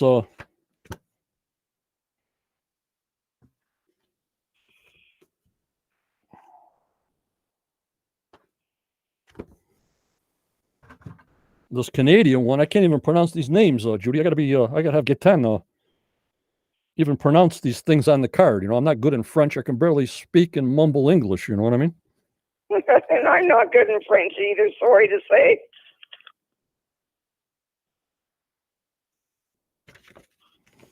All right, Michelle, you ready? Here we go, guys. You ready? You got your drink? You take a bathroom break?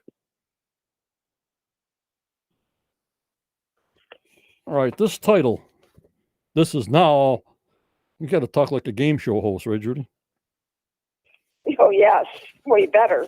This is now Quest Quiz Questions Trivia Night, brought to you by Budweiser or Ritz Crackers or Cracker Barrel cheese. Eat the cheese till you sneeze. Here we are. Quest Quiz Questions on Saturday night, March 13th. Get your points.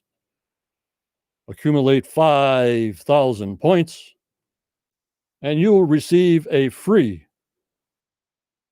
Quest of Oak Island membership mug. This title is, this is USA now. It's called Scraping the Skies. All ready, guys? Can you hear me okay? Yes, you're doing good. All righty. It's called, and no using Siri, no using Google. I'll find you. Scraping the Sky, Tall Buildings. Scraping the Sky, Tall Buildings is the title. As much as we love small towns and the country, we have to go to big cities to see really tall buildings. The world has changed a lot since the day when a 10-story building was called a skyscraper.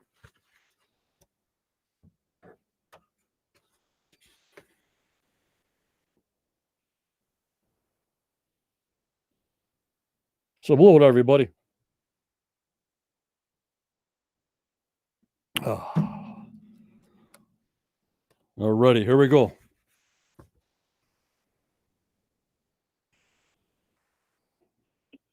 The points are going to be 25 points. Michelle? And here we go. A 25-pointer so far. Little Rock, Arkansas's tallest building is named for what yogurt company? Little Rock, Arkansas's tallest building is named for what yogurt company?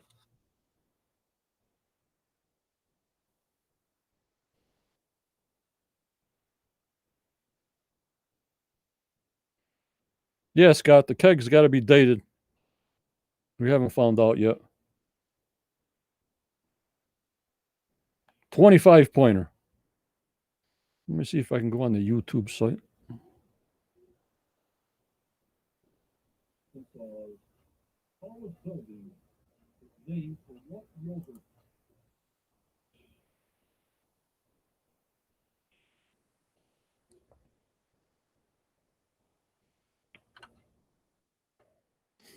And also in the YouTube chat, there's a $sign on the bottom. It's called Super Chat. If you hit the $sign and give $1 or something like that, that would be much appreciated. You see the $sign below chat on YouTube, I'm talking. The answer is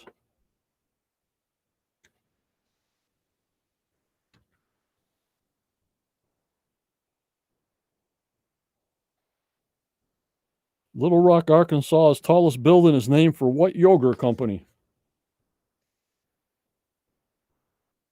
The answer is TCBY, whatever that means. It's 40 stories high. TCBY. It's 40 stories. Never heard of that yogurt, but then I'm not in Arkansas either, Judy. You know what I mean? Right, exactly. I've not heard of it either.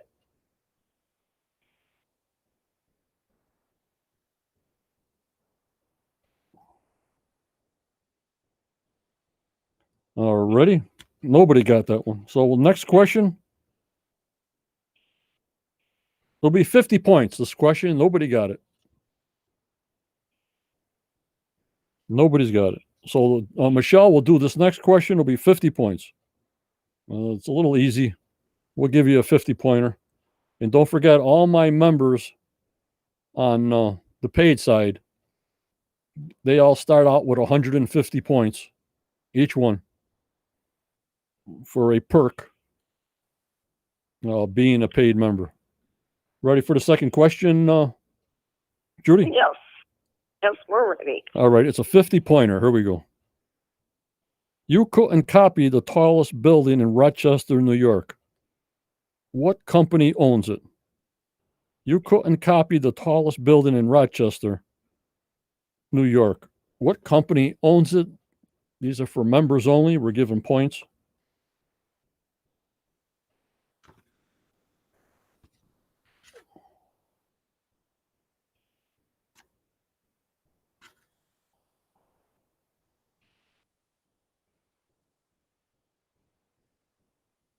I guess copyrighted 1997.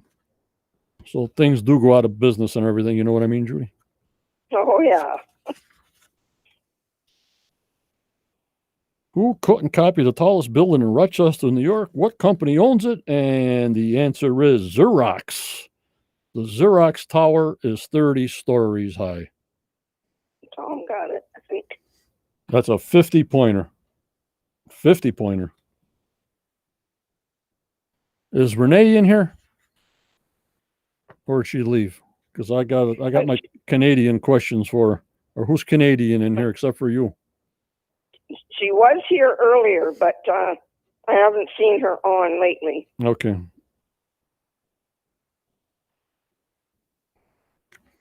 All right, that was a 50-point answer, Michelle.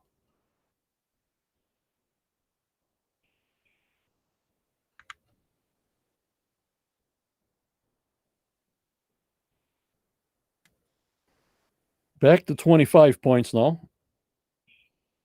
Tom Burns got a 50-pointer. Yes. Here we go. Next question, Judy. Ready? Yes. This is a 25-pointer. Back down to 25. The Northeastern University has 22 nationally classrooms, each furnished by a local community in its 42-story Cathedral of Learning. What Northeastern University has 22 nationally classrooms, each furnished by the local ethnic communities in its 42 Cathedral of Learning? That's a 25-pointer, Michelle.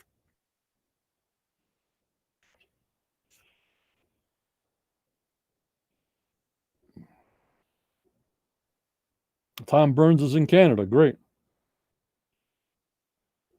You guys are going to make him repeat that long question again? I said it twice.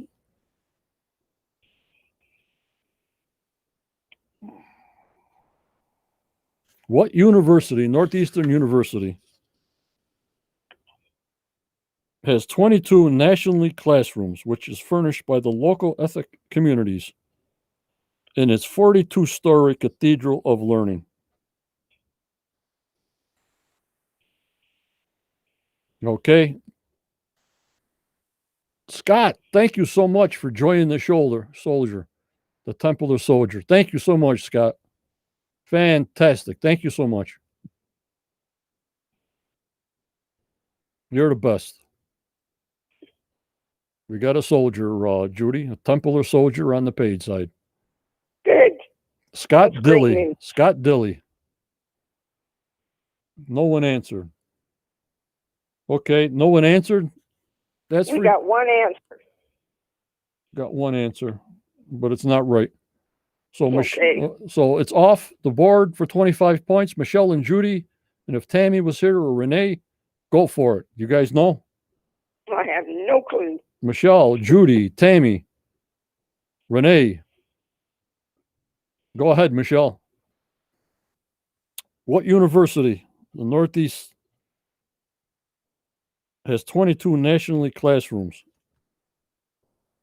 It's off the board. Hello, Annette. How are you? Thank you for coming in. I gave you a shout out earlier. No clue, Michelle says. It's the University of Pittsburgh. Imagine it. Geez. The cathedral is one of the tallest college buildings in the world. The University of Pittsburgh. Number 5, the 48-story Transamerica. This is 25 points, Michelle, 25 points.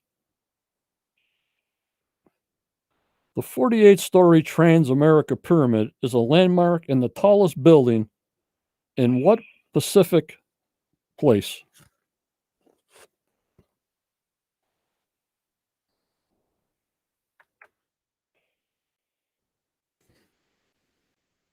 That's a 25-pointer, Michelle.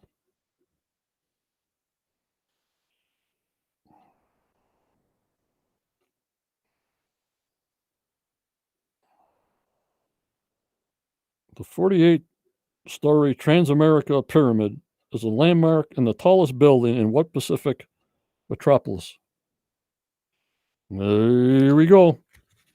The answer is San Francisco, California. Ed got it. Yeah.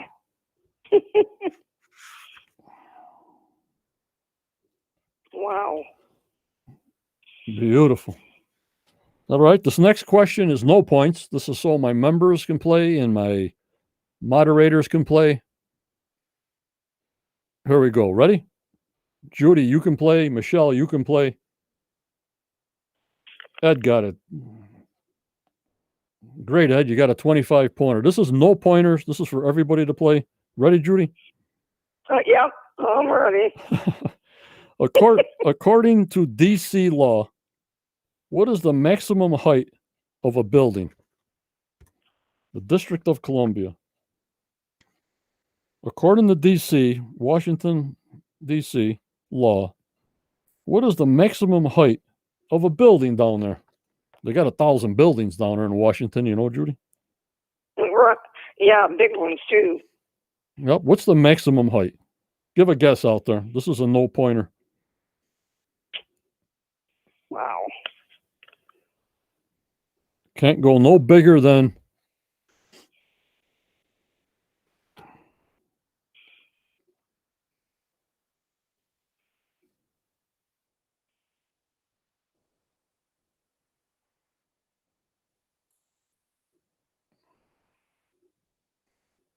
and the answer is,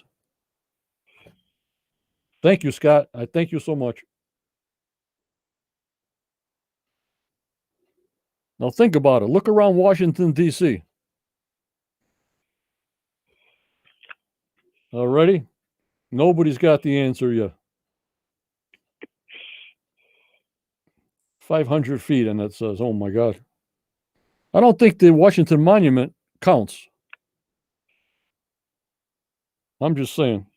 There's things here is, according to DC law, what is the maximum height of the building? The maximum height is 13 stories. Wow. Then it says, can you give the significance of 13? Well, don't give me no answer, though. 13 colonies, the 13, I don't know. Jason, no, it says 13 stories is the highest according to DC law. Maybe they changed it since, when did I say this book was made? 1997? I forget what I'm talking about now. All right, now, guys.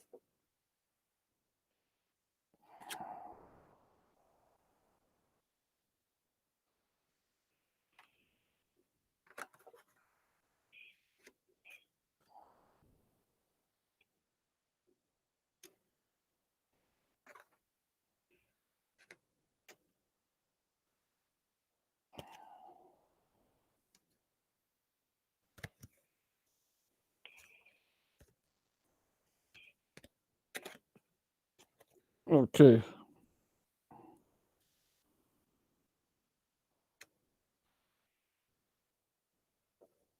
We got the Canadian side now. So I want all you Canadians. Starlene, you're all right.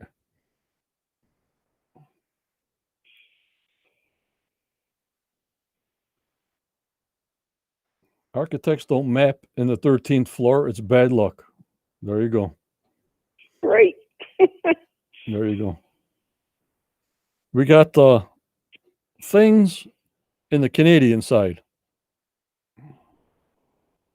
They're going to be history, arts, general, geography. Got it? Arts, history, geography, and general. That's their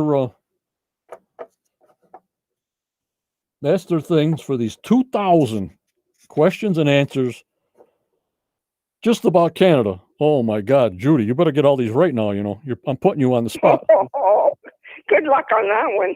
Tom Burns, you still with us?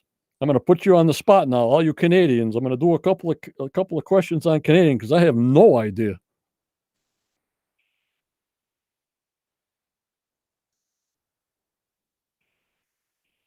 There we go. You guys ready from Canada? You guys ready?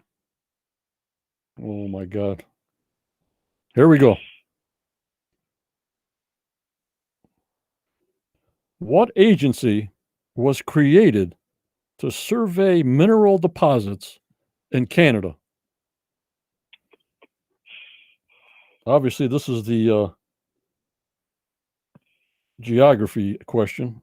These are all Canadian questions here. This is all Canada. Nothing to do with anything else right now. So we'll see what goes on. If it says a general question, it might be the world. You know what I mean, Judy? Yes. And this question is worth 25 points still, Michelle.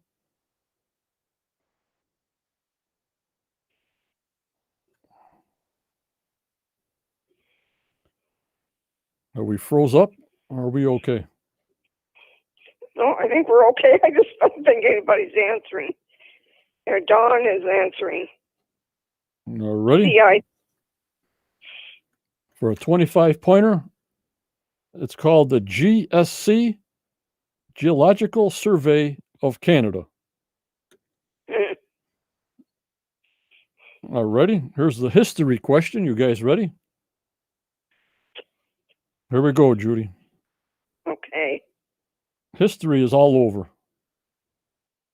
All right, Michelle, nobody got it. So these are all 25-point questions. In which country did Dr. Norman Bethune treat victims of a civil war before heading to China? In which country did Dr. Norman Bethune treat victims of civil war before heading to China? I guess they do all worldly questions too, Judy. Wow. I have no clue. Do you ever hear of this Dr. Norman Bethune? I never heard of him. No, me either. Which country did he treat victims of the Civil War before heading to China? Well, these Canadian questions are tough. They are. I like the ones like who's buried in Grant's tomb. That's what I like. The answer is Spain. Nobody got it. Wow. All right, this is the art question. Who wrote the collection of short stories, Lives of Girls and Women? Who wrote the collection of short stories, Lives of Girls and Women?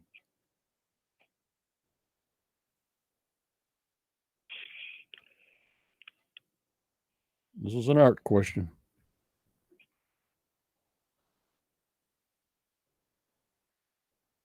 The answer was Spain, not USA. This question on the art side, who wrote the collection of short stories, Lives of Girls and Women? No idea. Me neither. The answer is Alice Munro, whoever that is. I have heard of her. All right, next question is a general question. I'm hoping these are all general questions of Canada, but I don't know. That's what it says, Canada questions and answers. This is a general question. What animal is featured on the 6th? What the heck? What animal is featured on a 6 of 10 provincial coat of arms? What animal, this is 25 points, what animal is featured on the 6th of 10 provincial coat of arms? Ready, go.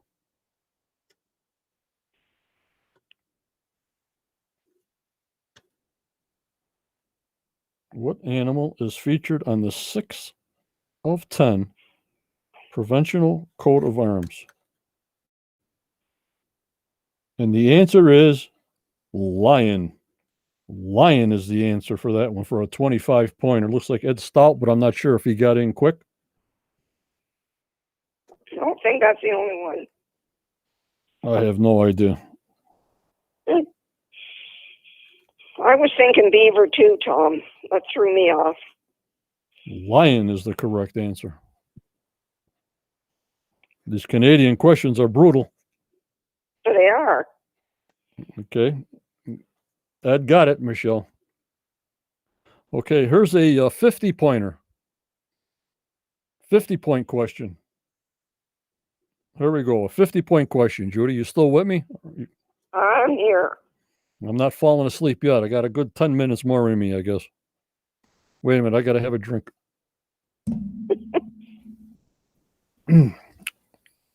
Salute. All right, here we go. Is Newfoundland unique in the world for its half-hour split time zone? Whatever that means. In Newfoundland, unique in the world for its half-hour split time zone. 25-pointer.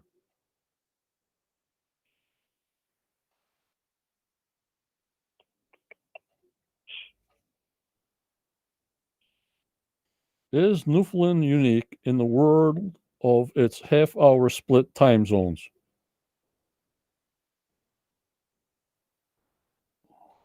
The answer is, you only got two answers. It's a yes or a no. You got a 50% chance, sir.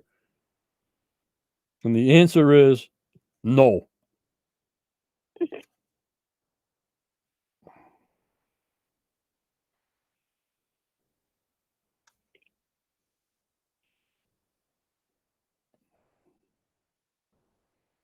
There's another Newfoundlanders. It says the history. Did most Newfoundlanders oppose or support a 1963 attempt to adopt a regular time zone? Did most Newfoundlanders oppose or support a 1963 attempt to adapt a regular time zone? This is another 25-pointer. Did most Newfoundlanders oppose or support a 1963 attempt to adopt a regular time zone? It's either oppose or support.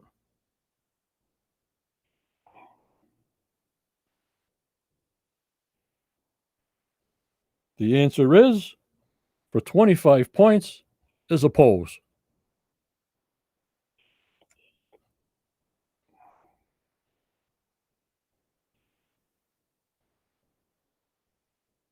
How long have I been on, Judy?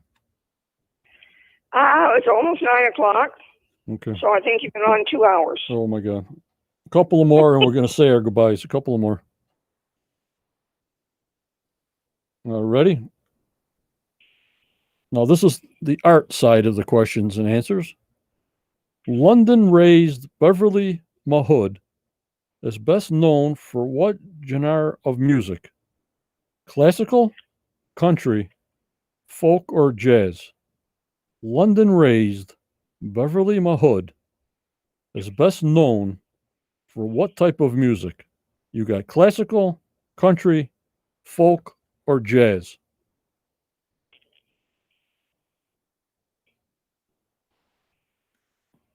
It's a 25-point question.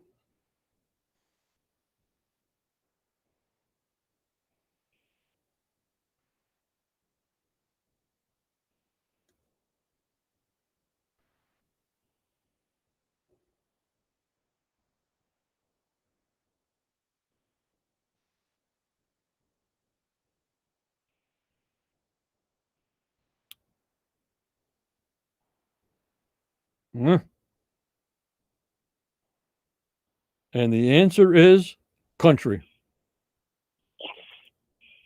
Whoever had country is the winner. You won a sailboat, but it's only 5 foot big and 1 oar.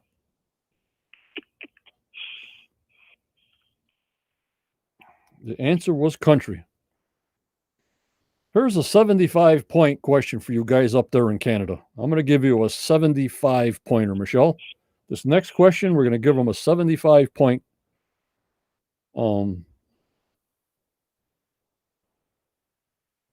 thing. Here we go. What city hosted the 1998 Sumo Basho? Whatever the heck I'm talking about. What city hosted the 1998 Sumo Basho? It's a 75-pointer for you Canadians out there. What city hosted the 1998 Sumo Basho?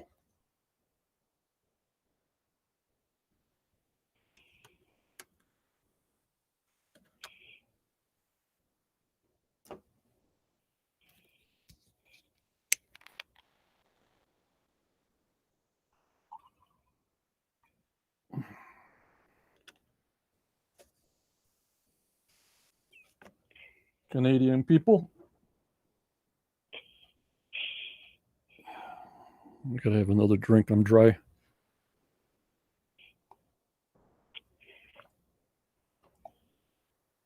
Excuse me.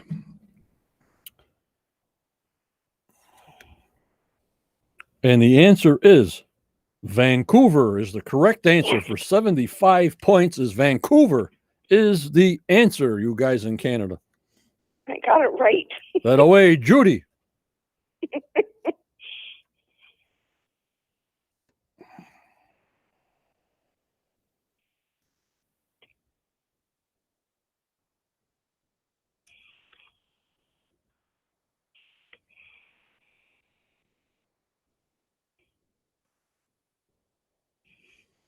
Ready? Tom got that one. Okay. That was a 75-pointer. Back to a 50-pointer, Michelle. What 2 types of erosion create hoodoos? I don't know if I'm talking Canadian here or what, Judy. I never heard of that.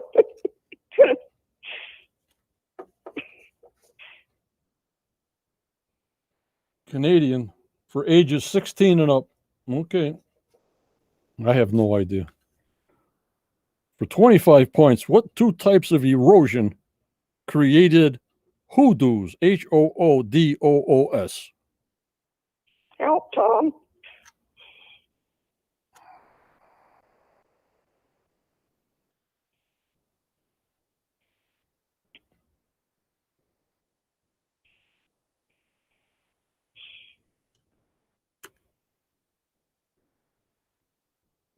Which two types?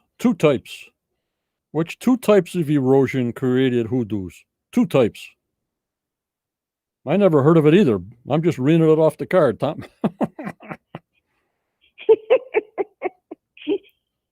Glad to hear that, Tom.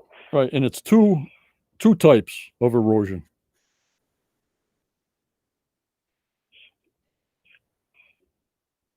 The two types are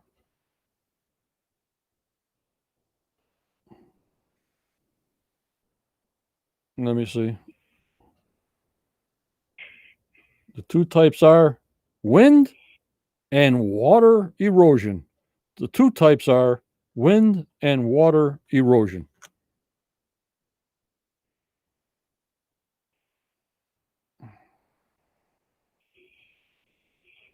Hold on for a second.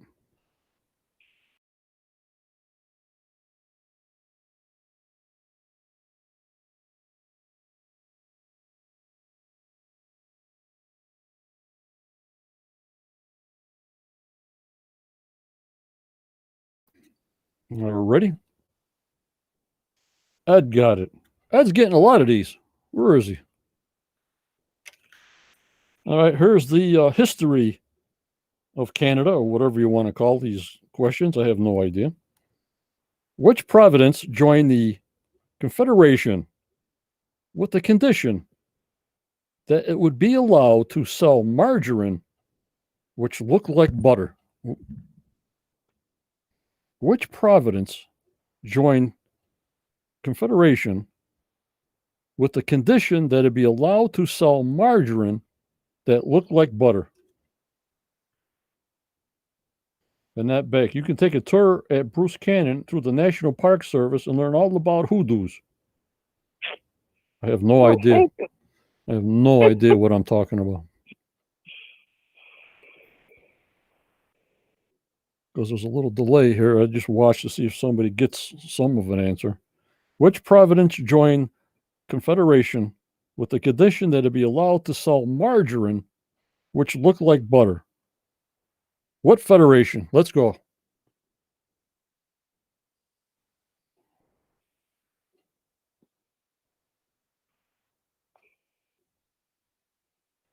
I don't see nothing.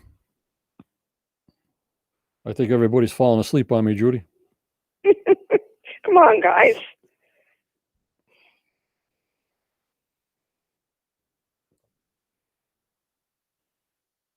This Ed Stout's getting a lot of answers. Not that one, though.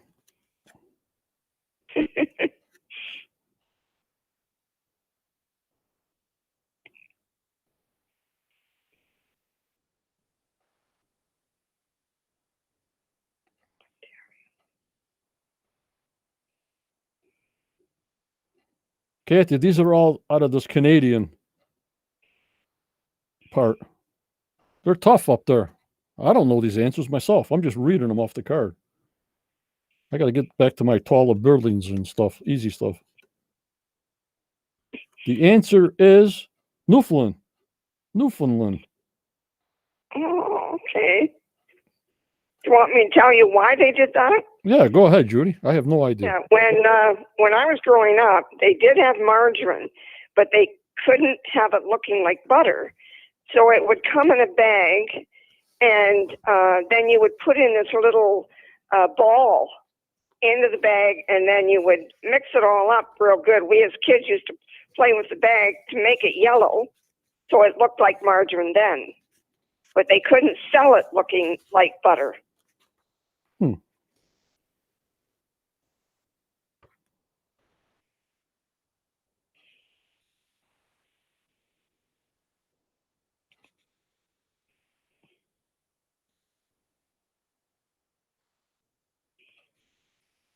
Very strange.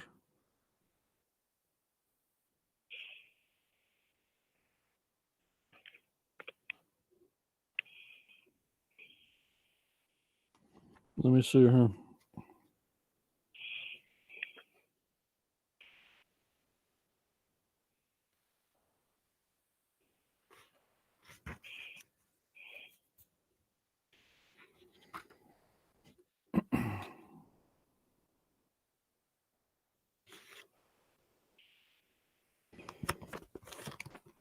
Ready? We got 2 more on the Canadian side. We'll do a couple more on the U.S. side, and we're going to call it quits, guys.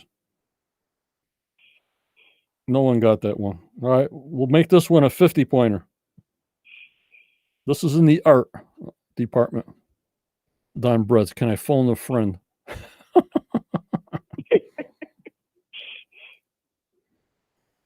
Whose albums included Ladies of the Canyon, Blue, and Court and Spark? Whose albums include Ladies of the Canyon, Blue, and Court and Spark? This is the art question.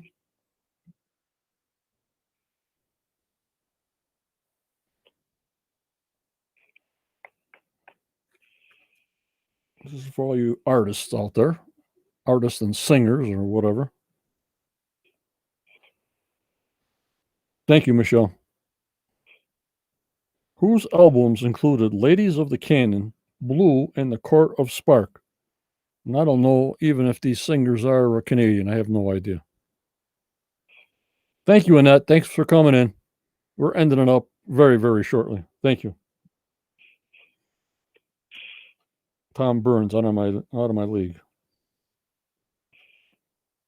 The answer is Joni Mitchell.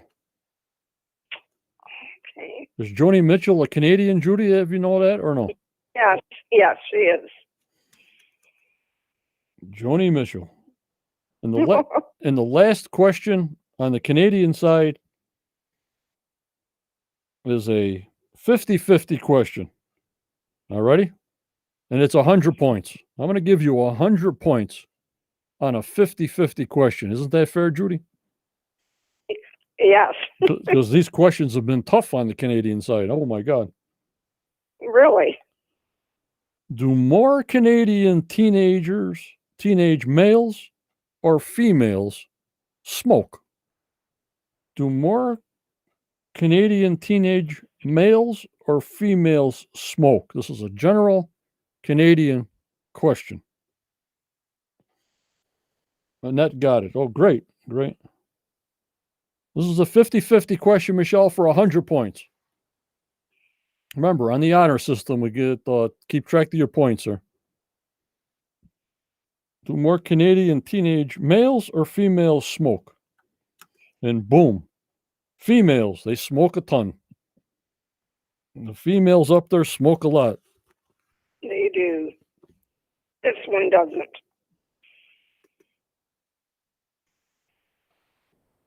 So we'll do 2 more. That was 16. That was 17. We'll do 3 more questions for 3 more questions. Make it 20 questions. And Julie will say her goodbyes. I'll say my goodbyes, and we're going to get out of here. This title is for kids. Tom got it. Very good. That was a 100-pointer, Tom. For kids' sake. This is the title, For Kids' Sake. We'll do 3 questions, and we're out of here. 25-point question.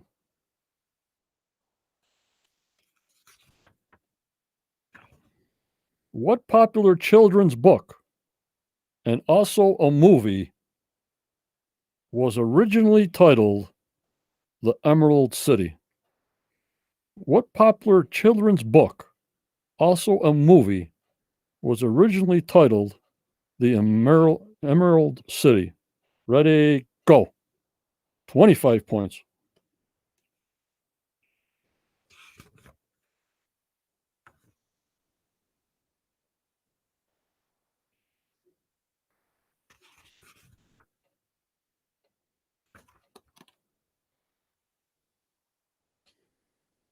The correct answer is Wizard of Oz. You're a winner of 50 pounds of ice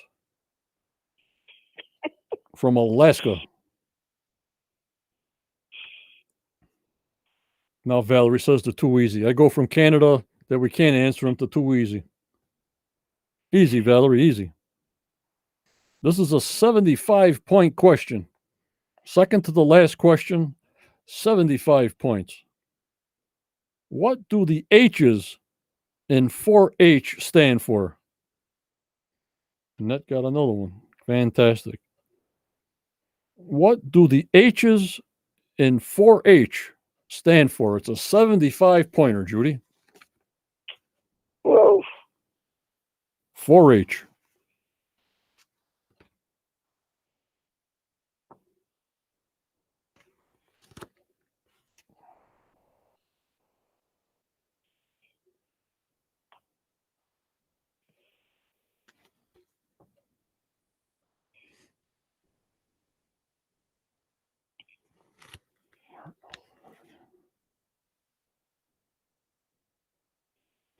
The answer is head, heart, hands, and health. Dawn got it. Good boy, Dawn. And the last question of tonight is worth 100 points. This is the last question of tonight on Quest Quiz Question Trivia. You ready for the last one? Go for it. Good for 100 points, Judy. Here we go. Okay. What two familiar characters in children's readers were created by Zerna Sharp? What two familiar characters in children's readers were created by Zerna Sharp? It's a 100-point last 20 question quiz of Quest questions. What two familiar characters in the children's readers were created by Zerna Sharp? To the last question of tonight. Two familiar characters in the children's reader book. I guess they got it at school. I don't know. Yes.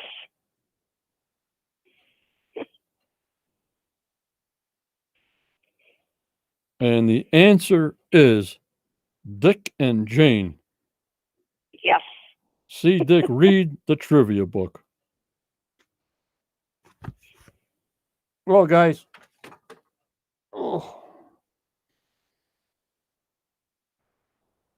We're going to have Judy say her goodbyes, and I'm going to log her out. And then I'm going to say my goodbyes, and we'll see you Tuesday at 7 p.m. pre-show. See what Gary found with that thing that sort of blew up in the swamp, or something blew up. He shows us the Carmen Lake. We'll be on Tuesday at 7 o'clock. Anything comes up before that, I'll put it in the group. Judy, go ahead, say your goodbyes, and we're going to log off with you, and then I'll log off. Thanks, everybody, for a great night. It's been a lot of fun. Puts my Saturday night in. I love you all. Stay safe, and I'll see you Tuesday. I thank you so much. Good night, John. I thank you so much for your synopsis tonight. It was a fantastic one. Get ready for the next one. I thank you so much for your support, Judy. I'll be talking to you. Thank you. Good night, guys.